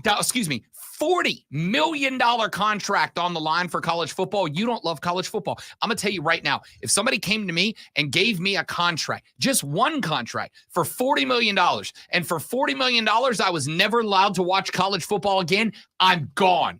I'll never watch it again. Does that mean I don't love the sport? Nope. Does that mean that I'm not an avid fan like other people? Nope. $40 million. And you're saying, no, you need to play it on the line. But why? Let me go to clip 1C here, if you don't mind. Great one.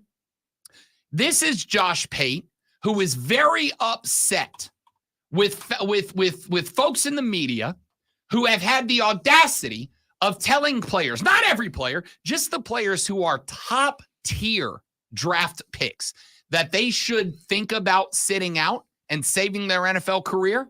This is what Pate had to say about them. Like the college football playoffing of the sport back about 10 years ago, when you had this idea that started to permeate the concept of meaningless games, meaningless bowl games, and people on national networks started to say that stuff. And then all of a sudden, players started to believe it was true because they heard the folks at the national network say that sort of stuff. And then all of a sudden, you had guys opting out of bowl games, which you'd never had before. And then all of a sudden, you had people thinking that after you've lost 2 games, you got to mail it in. If I got draft potential, let me go get ready for the draft. Okay. Is college football worse in the last 10 years? Like, honestly, if you're a college football fan, is it worse than it was a decade ago? No, it's not. Some would say this year, definitely, because there's no front runner. There's no dominant college football team. There's actual parity, but it's because of the level of play is down a little bit. I think you could say maybe this year that's true. Okay. If parity is bad to you, we just don't see how parity is not bad if everyone's playing well. But if parity is there because some teams are playing worse, then it's not true parity. Is that because of players sitting out bowl games? No. Is that because of a fraction of a percentage of guys protecting their NFL draft stock by not playing meaningless games? No. What Pate's mad about here, and I understand it, I get it. Every game matters to Josh Pate. Every game matters to Josh Pate. And I understand that. I love football too. I will be sitting watching the Bahamas Bowl more than any of y'all will. I promise you. I will watch more ball than all of you. What, you want a badge or something? You already said you know ball and we don't. I'm trying to explain it here. Josh Pate is going, every game matters because college football matters. And it does. I get paid because of college football. I am absolutely here for it. That is the king in this area. I'm not an idiot. But again, the valuation, the reason it matters to you is different to everybody. To Caleb Williams, college football might be the most important thing in the world. I don't know. I don't know the guy.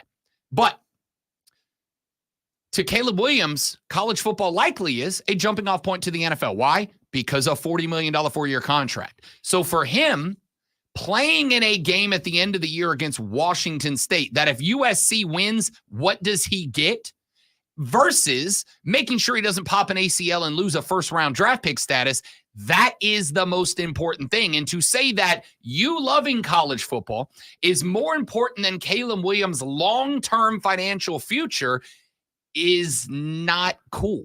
All right, Rob, I'm not trying to derail here, but I looked it up because I was curious. According to the internet, so it's got to be true, Caleb Williams is poised to garner an estimated $2.6 million in NIL-related ventures throughout this year, which means he's making more than Trevor Lawrence is this year while he's in college football. Wonderful. He is holding out for a raise. Wonderful. That's what he's doing if he does it. A raise but hopefully, over $7.5 million a year. He's He's not going to sit out. He's not going to listen to Acho. I'm not saying, listen, no.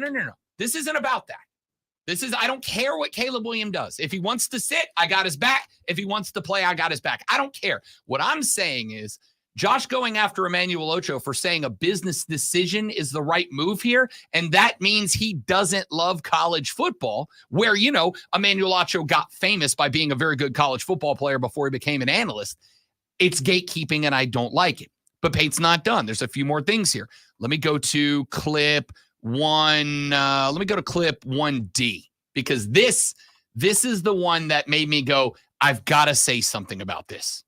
And you had fools masquerading as college football media types that wanted to sound like they were above the room, or they had some bigger vision in mind for these guys, advising them, yeah, you probably should sit. I didn't have anything left to play for. Well, there is something left to play for. If you're a competitor, there's a lot left to play for. If you're a man of your word, if you follow through on any kind of ambitions you have, there's a lot to play for. For some of us, I'm speaking selfishly now, for some of us, this is the pinnacle. And I don't even care if it's not the pinnacle for you. Okay. He said, for some of us, this is the pinnacle. And that's great. If college football is the only thing that matters to you, I fully support you. And for Josh Pate, I assume it is. He is making good money doing this, and I'm very proud of him because he has put in the work and put in the effort to be damn good at his job, and he is damn good at his job. But because it's the pinnacle for you, and because somebody else wants to act in that world in a way that is different than you, to start calling the rest of us fools and saying that we are masquerading in this industry, that's where it turns into an insult. I have put 17 years into this business. All right. I'm not where Josh Pate is, and that's okay. Our career paths have gone different ways for different reasons. All right. But I've been in this game 17 years now. So to get called a fool and told that I am masquerading in this industry because I would tell Caleb Williams that $10 million a year is worth more than a win over Washington State in a single year is the thing. Now, if you want to go down the path of what's about commitment and loyalty and honoring your word, that's fantastic. That's fantastic. And those are things that people should aspire to. I don't disagree at all. But I'll tell you this. If the boss who asked me when I got this job, hey, we're trying to find someone who's going to stick around here for a while. We want somebody who's going to be here 5 years from now. Is that you? And I said yes. I was like, yeah, I love Greenville. I absolutely will stay here for 5 years. I'll stay here as long as you have me. But if tomorrow CBS Sports Radio calls and goes, hey, Rob, we want to give you $40 million to move to New York and go national, I'm out, guys. I'm out. Does that mean that this doesn't mean anything to me? Does it mean I'm a fool? Does it mean I'm masquerading? Does it mean that I'm not a man of my word? No. It means there was a business decision to be made. It means that I made a business decision for number one. And so to call people like me a fool and say I am masquerading because I would tell Caleb Williams that $10 million a year is worth more than Josh Pate's feelings, there's nothing wrong with that.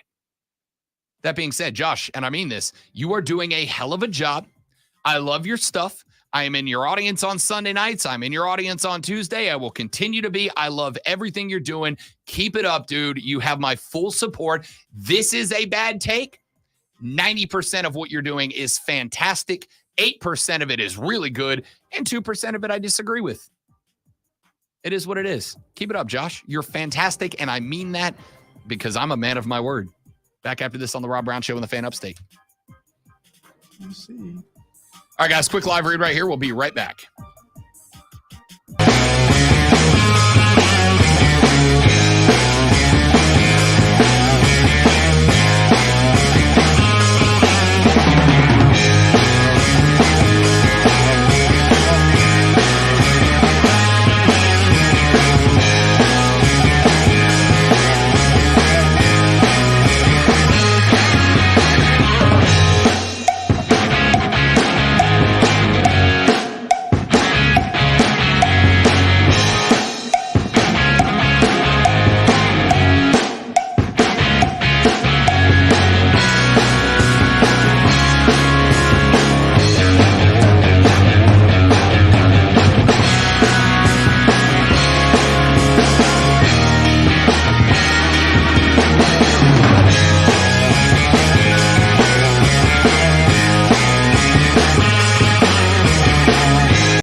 right, dudes and dudettes, we're back. Thanks for hanging in there.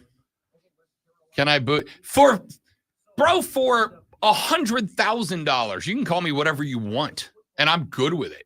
I am. I do want to say you talk an awful lot about leaving for someone who's happy to be here. $10 million. I mean, $10 million. You just want money. That's all it's about for you. Just money. I mean, are you working here for the lulls? For the lulls? Oh, if I told you my salary.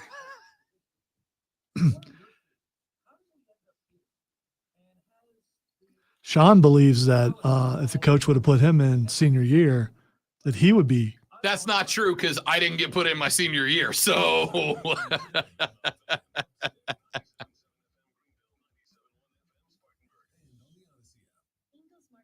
your wife sounds very masculine and handsome, Roger. Good on her for having the voice of an angel. Wow.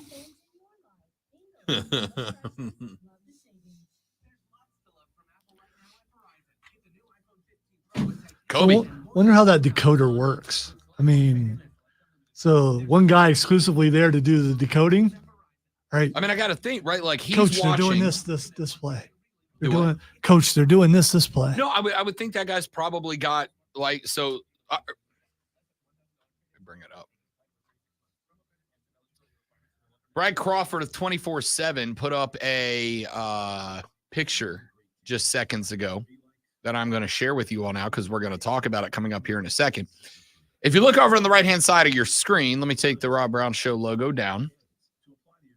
If you look over on the right-hand side of your screen, sticking out from the right edge of that picture is an arm holding a chart. And while everybody except Jacob with the 65-inch television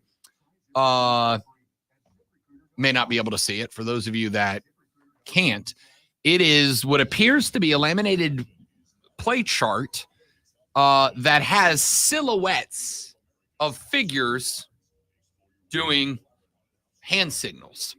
And there are blank spots under some of them where I assume, although it is not an HD photograph and I do not have a CSI Miami ability to enhance, and take a look, it certainly does look like what you would, you know what it looks like? I used to do these clinics back in the day at my old station. We would do a clinic for people who were learning football, right? So like women, kids, whatever. It was for newbies into football. And one of the things that we would do is I would have a local referee in full ref uniform come and demonstrate the different hand signs and what they meant, right? So holding, face mask, pointing, whatever. And we had these little booklets. They were about that big. And it had all of the referee, like cartoons of all of the hand signals so that you could see a referee and you could look and find that on the chart. And underneath it would say holding and what the results of that penalty were or could be whatever. And it looks like that, right? There's silhouettes of very clearly an upper torso and arms doing a hand signal. And so the assumption here, and I got to tell you, I'm having a hard time believing it would be anything else. The assumption here, actually, you know what I think I can do? See if I can. I won't let me get Yeah, we got 30 seconds. Anyway, the assumption here is that those are silhouettes breaking down what the plays mean or the hand signals mean from the other team. Very interesting. I'm going to leave this up because we're actually going to talk about this real quick.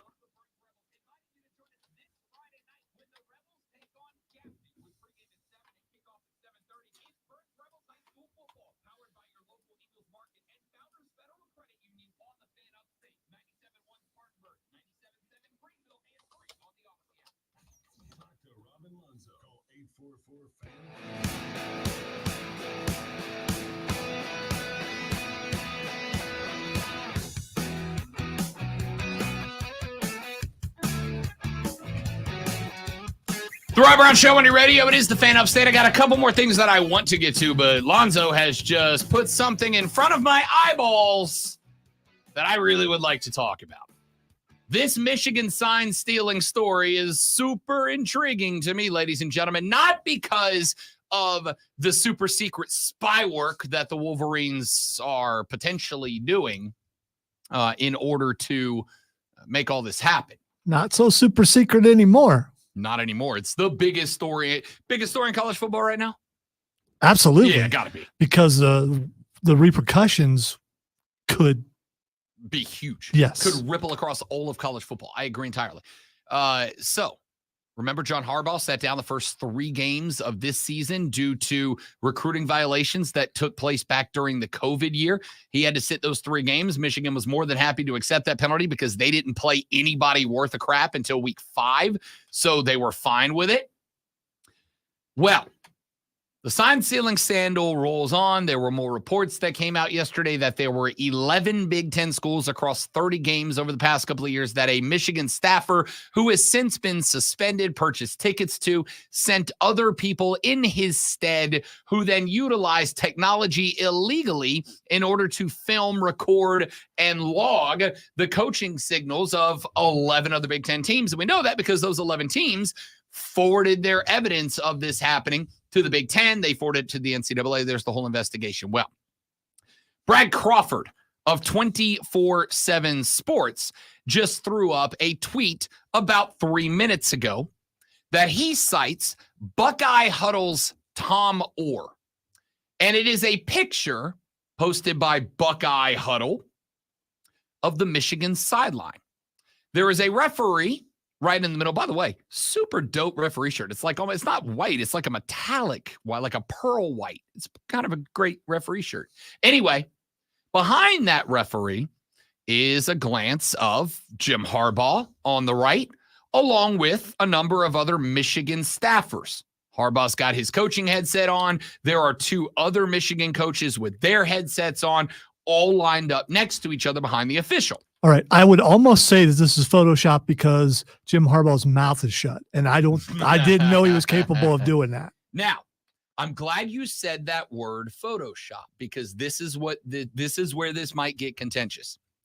In this picture, sticking out from the right side of the frame. And for those of you that are not watching the stream, this is why you should come by the stream because I have this picture posted on the stream right now at facebook.com/thefanupstate, twitter.com/thefanupstate, the Fan Upstate on YouTube, or the Rob Brown Show on Twitch. Sticking out from the right side of this photo is an arm, and in that arm is a laminated, what you would initially assume to be a play chart of some type. You've all seen Andy Reid pull up the Waffle House menu and hold it in front of his face while he's calling plays, and it's got all their plays listed on it. Sean Payton was mad the other day because they actually zoomed in while he on national TV, and like the entire back of his play chart, including all of his third down plays, were written down right there. Yeah, that's messed up. Yeah, it's kind of messed up. So anyway, on this chart, however, are not plays. On this chart are cartoon silhouettes. And these silhouettes, from what we can tell in this picture, these silhouettes seem to be doing different hand and arm motions, right?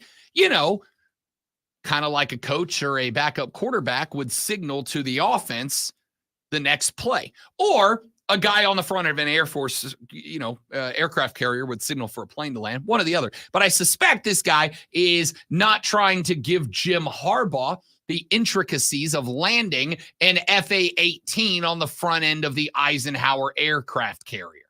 My bet is it's silhouettes of arm movements used to call different plays. Now, this is a bunch of different possibilities here, right? There is, first off, the possibility, as Lonzo just kind of alluded to moments ago, that this picture could just be Photoshop because this is a rivalry.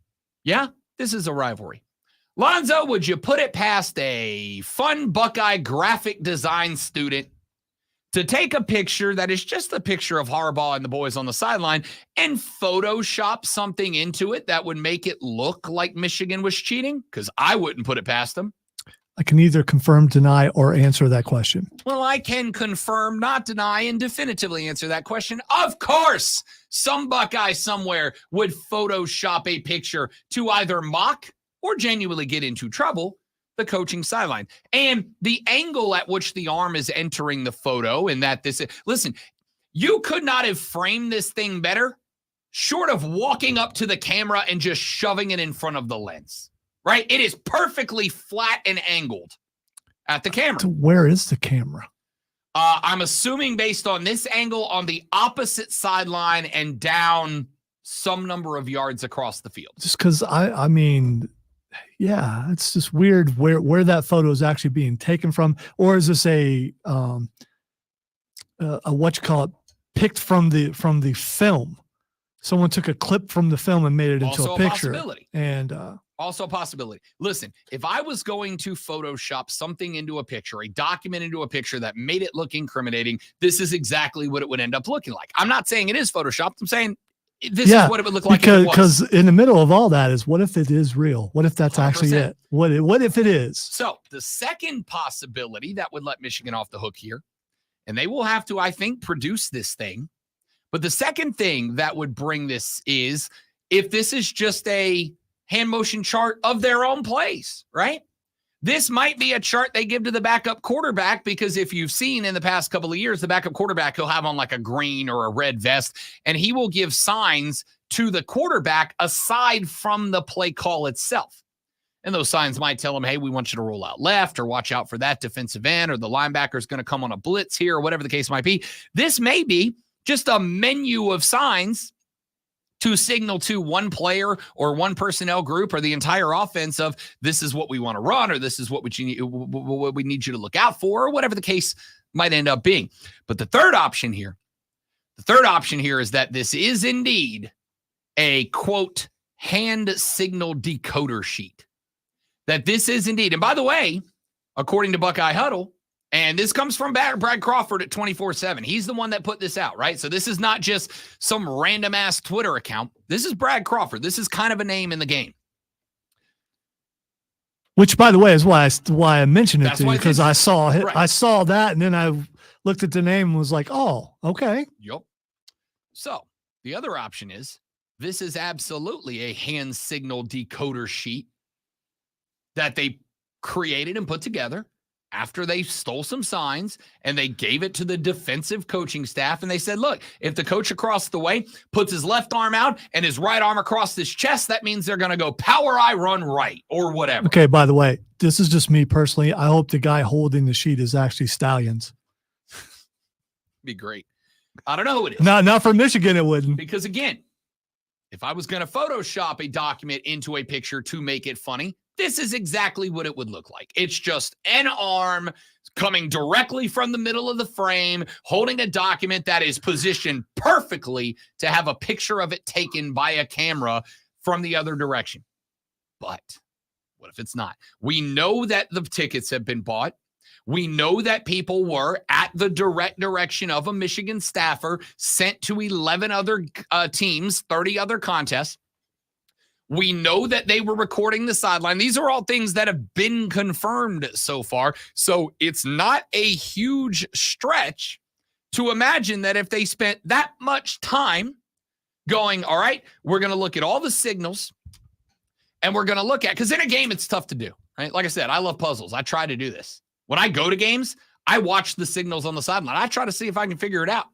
But if I got 30 games of a sample size, I'm going to, first and foremost, I'm going to look at every time they run their favorite play. Quarterback draw, halfback draw, bubble screen right, whatever it is. Their favorite play, the play they run more than any other play. And then I'm going to look at the signals that they give from everybody on the sideline every time they run that play. Because there's going to be one or two that are going to happen every time they run that play, and all the rest are distraction. I used to coach baseball. You know how we do signals in baseball. I'm going to move my hands a bunch. I'm going to give you a bunch of different signs. But somewhere in there is what we call an indicator. Like a Michael Jackson video. Basically. Somewhere in there is what we call an indicator, right? So I'm going to slide my hands down my arms. I'm going to swipe it across my chest. I'm going to touch the bill of my cap. I'm going to rub them off of my thighs, blah, blah, blah. But one of those is what we call an indicator. And what this means when I say I remember, for whatever reason, I still remember my high school coach, his was touching the bill of his hat. That was the indicator. What that meant was, whatever the next signal I give you is, that's what I want you to do. So if he touched the bill of his cap and then he ran his hands down the front of his thighs, that meant steal. Now, he might give the steal sign 9 times when I'm on first base, but if he never touches the cap, it's not a steal sign. It's just, I'm trying to throw him off. I'm going to keep giving him the sign until I touch my cap, and then that sign means go. So I'm going to look and I'm going to see what happens every time they run this play. It's if I got that much of a sample size, It's not going to be that tough. I don't got to be Batman to figure this thing out. It's going to be right there. Don't need to be the world's greatest detective. It's going to be right in front of me, right? So this picture, if it can be verified, and Keegan pointed out, Michigan's got a graphic design guy in their football office right now scrambling to enhance this, figure out what all these signals are doing, recreate it, and then just put their own plays underneath it. But see, that's the fun thing. You know who's got footage of every Michigan game? The NCAA. You know who's going to be able to look at all their signs on the sideline and go, yeah, it says on this sheet that when you go left hand out, right arm cross chest, it's power I, but we never saw you give that signal one time on the sideline, so we don't believe you. Dude, this is going to get awesome. Awesome. Yeah, kind of awesome. It's like CSI NCAA. I cannot wait. This is going to be fantastic. And oh, by the way, the chaos if they prove that Michigan was using stolen signs to win against Ohio State the last 2 years running. The chaos. Lonzo, what if you find out that you lost 2 close games, but Harbaugh knew all your signs already? Oh, man, is Ryan Day off the hook? This is incredible. Maybe he's off the hook. Incredible. Yeah, we'll see. All right, so that picture's up on Brad Crawford's Twitter, B Crawford 24/7. It's worth a look-see, or just go back and watch the replay of the stream because I left it up that whole segment because it's awesome. Enhance. We're back after this to wrap it up. No, wait, we got something. Oh, we got to give away tickets. Yeah, we do. Man, that's right, because the Ingles Classic is coming up. The Ingles Asheville Basketball Classic is taking place November 10th and 12th at the Harris Cherokee Center in Asheville, North Carolina.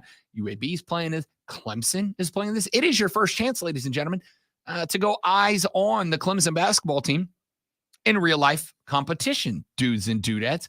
November 10th and 12th, you are going to, if you are caller number 4.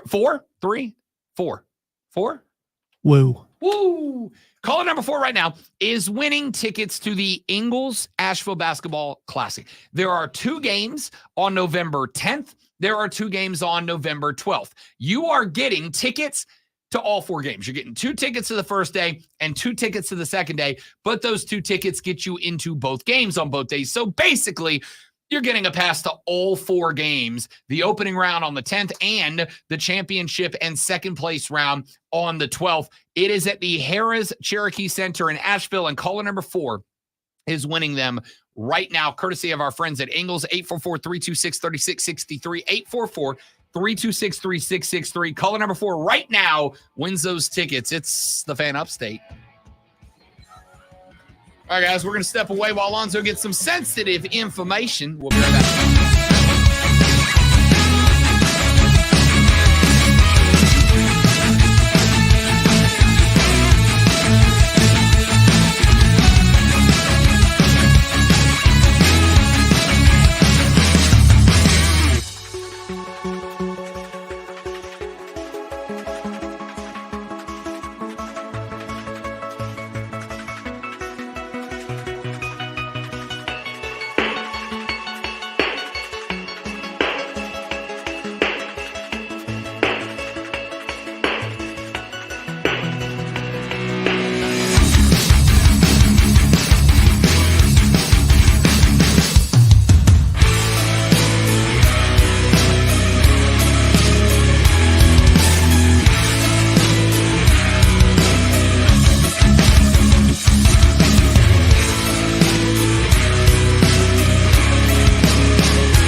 Breaking news. The air conditioning has come on with 15 minutes left in the show.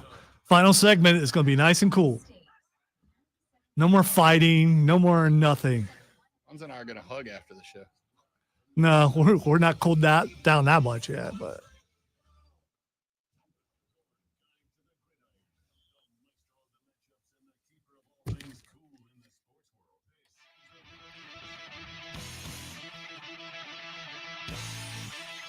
The little brother said, why didn't Michigan just bang on a trash can? Go Rangers! That's so played out. You know, you got to come up with something new, something Nope. intricate, something James Bond like. Nope. Forever funny. Banging on trash cans will be the forever joke of the Houston Trastros. It will never stop being funny to me. There's no point. It won't be funny to me. Anyway, the Houston Astros are not going back to the World Series as they drop Game 7 against the Rangers last night. Ladies and gentlemen, if you weren't watching Game 7 last night as a sports fan, first and foremost, you were wrong. Because even if you're just like a fringe baseball fan, right? Football was on, dude. Again, if you only own one television to watch sports on. Not everybody's a 1%er like you and you can get an old you just TV bro for me like twice $100. today. I know you're being Russo. Bro. If you weren't, listen, I'm gonna tell you right now. By the way, I didn't say I don't have multiple TVs and the ability to set up things like that, but not everybody has that kind of technical prowess or the ability to watch more than one thing at the same time. Phone or your tablet or your laptop or whatever. Everybody's got that. All right. They just do. You know, I didn't because if you don't have that, it's by choice. Because I'm not a baseball fan. So if you didn't watch that game last night and you are a sports fan, I'm just going to say you missed out. Aroldis Garcia was an absolute monster last night. 4 of 5, 2 dingers, 5 ribbies. He turned in more RBIs in that ALCS than anyone had in a playoff series ever. It was incredible. That dude is public enemy numero uno in H-Town today. I thought your phone was going to fly. I didn't realize that you had the hook thing on there. It's like, oh no. That's why I stopped dropping it. Yeah, that thing's coming this way. Yeah, that's why I stopped dropping it. I don't know what to tell you. It was incredible, man. It was incredible. By the way, Saturday, noon to 4, Bet for the Cycle with myself and Cody Decker. We're going to break this whole thing down because, yes, James, I absolutely believe that there is a very good chance that the Houston Astros run is over. I also believe there's a very good chance it's not. Dusty Baker is still one of the best managers in baseball. Dusty Baker is the king of getting the most out of the least. Remember, the Astros were done when the guys like Carlos Correa moved on, right? They had what? They had Altuve left. Everybody was like, yeah, there's no way. And yet, here they were. They won a World Series last year. They were a game away from going back this year. The only team that was able to knock them out in the American League was the best AL offense this year, the Texas Rangers, who took a full 7 games to do it. They're still real good. They got a lot of those cats coming back next year, so I am very interested. But Texas, man, they're a blast. They're fun. Offensively, they got spark. Jordan Montgomery last night came in off of short rest. He's a starter. That is the second time in his career he has come out of the bullpen, and he went 1.1 and looked damn good doing it. They're fun. And tonight, we got a Game 7. I am super excited about it because there's nothing better than postseason Game 7s. There's just not. Pick your sport. NBA, NHL, MLB, it doesn't matter. Game 7s in postseason sports are the best things in sports. They just are. Because I've already got people who have hit me today with Game 7 in an ALCS is not as good as the Super Bowl, Rob. I mean, it doesn't have the same pageantry. But let's be real. By the time you get to a Game 7 and pick your sport, By the time you get to a game 7, those two teams have just played each other 6 consecutive times. They know as much about each other as they know about themselves. The familiarity takes most of the ambiguousness of a sport out of the equation. There's no more lucky draw. There's no more you had a bad day. You had 7 chances. If you have a bad game in a series, you got 6 other ones to fight through if you make it to a game 7. I don't think there's anything better. Phillies, Diamondbacks, tonight, live from Pennsylvania, game 7, winner to the World Series, and you're telling me you can do better than that? No, you can't. No, you can't.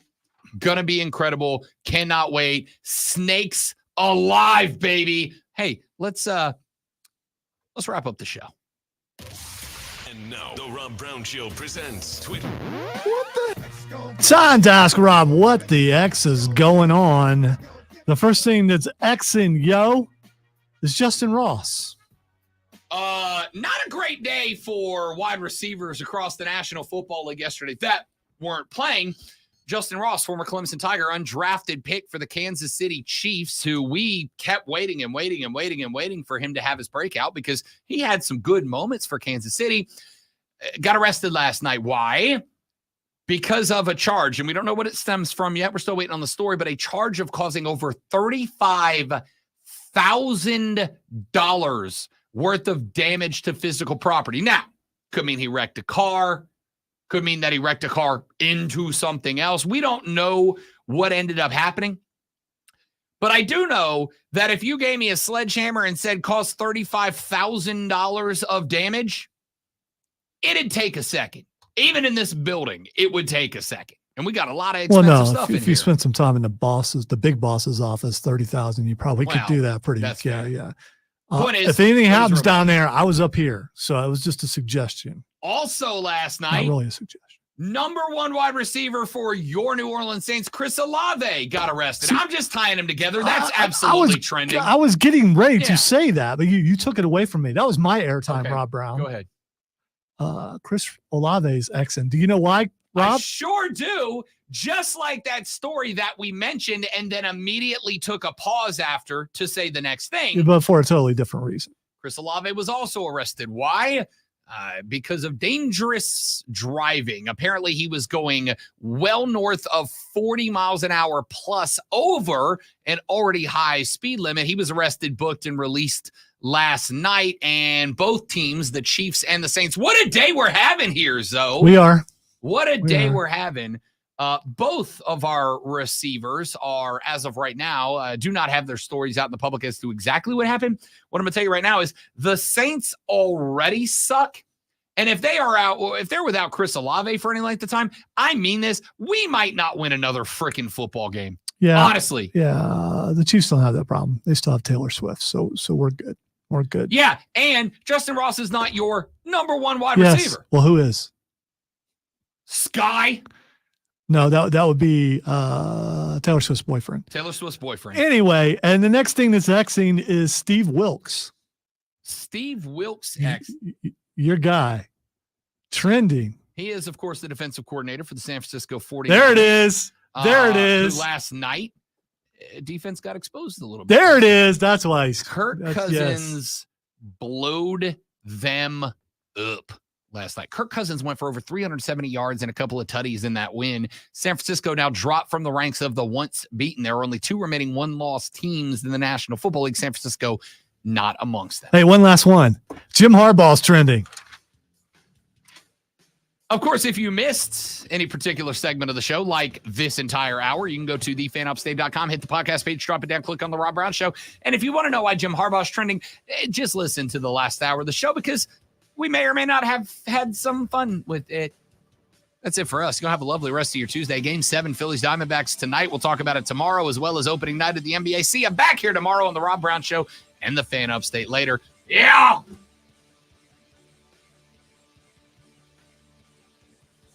You know, I have to make an apology. LA didn't have an appearance today on the show at all. I don't think I hit that button once. But the Good Morning Kid had 74. Yeah, So but that's great. Uh, I'll make up for it tomorrow. Jordan Addison was stupid last night. That touchdown he had where he just straight up robbed an INT was one of the wildest things I've seen so far this year. Please tell me that wasn't Emily Adams getting scored by Asia Wilson. No, it was not. It was not. Speaking of Emily Adams, she'll be with us on Thursday. Tomorrow on the show, a lot of good stuff coming your way. I'm going home to prep it right now. I also will be emceeing the Habitat for Humanity / Greenville Swamp Rabbits annual Forma Gala this evening. Very excited about that. Going to be a good time. Hey, would you tell Mark Shelley OH for me? I sure will. I sure will. He was not having a great Saturday. So, all right, kids, thanks for hanging out. You're all spectacular people. I hope you have a lovely rest of your day. Thanks for watching. Thanks for tuning in. We'll see you back here tomorrow. Goodbye. And I clicked the wrong video. Okay, goodbye.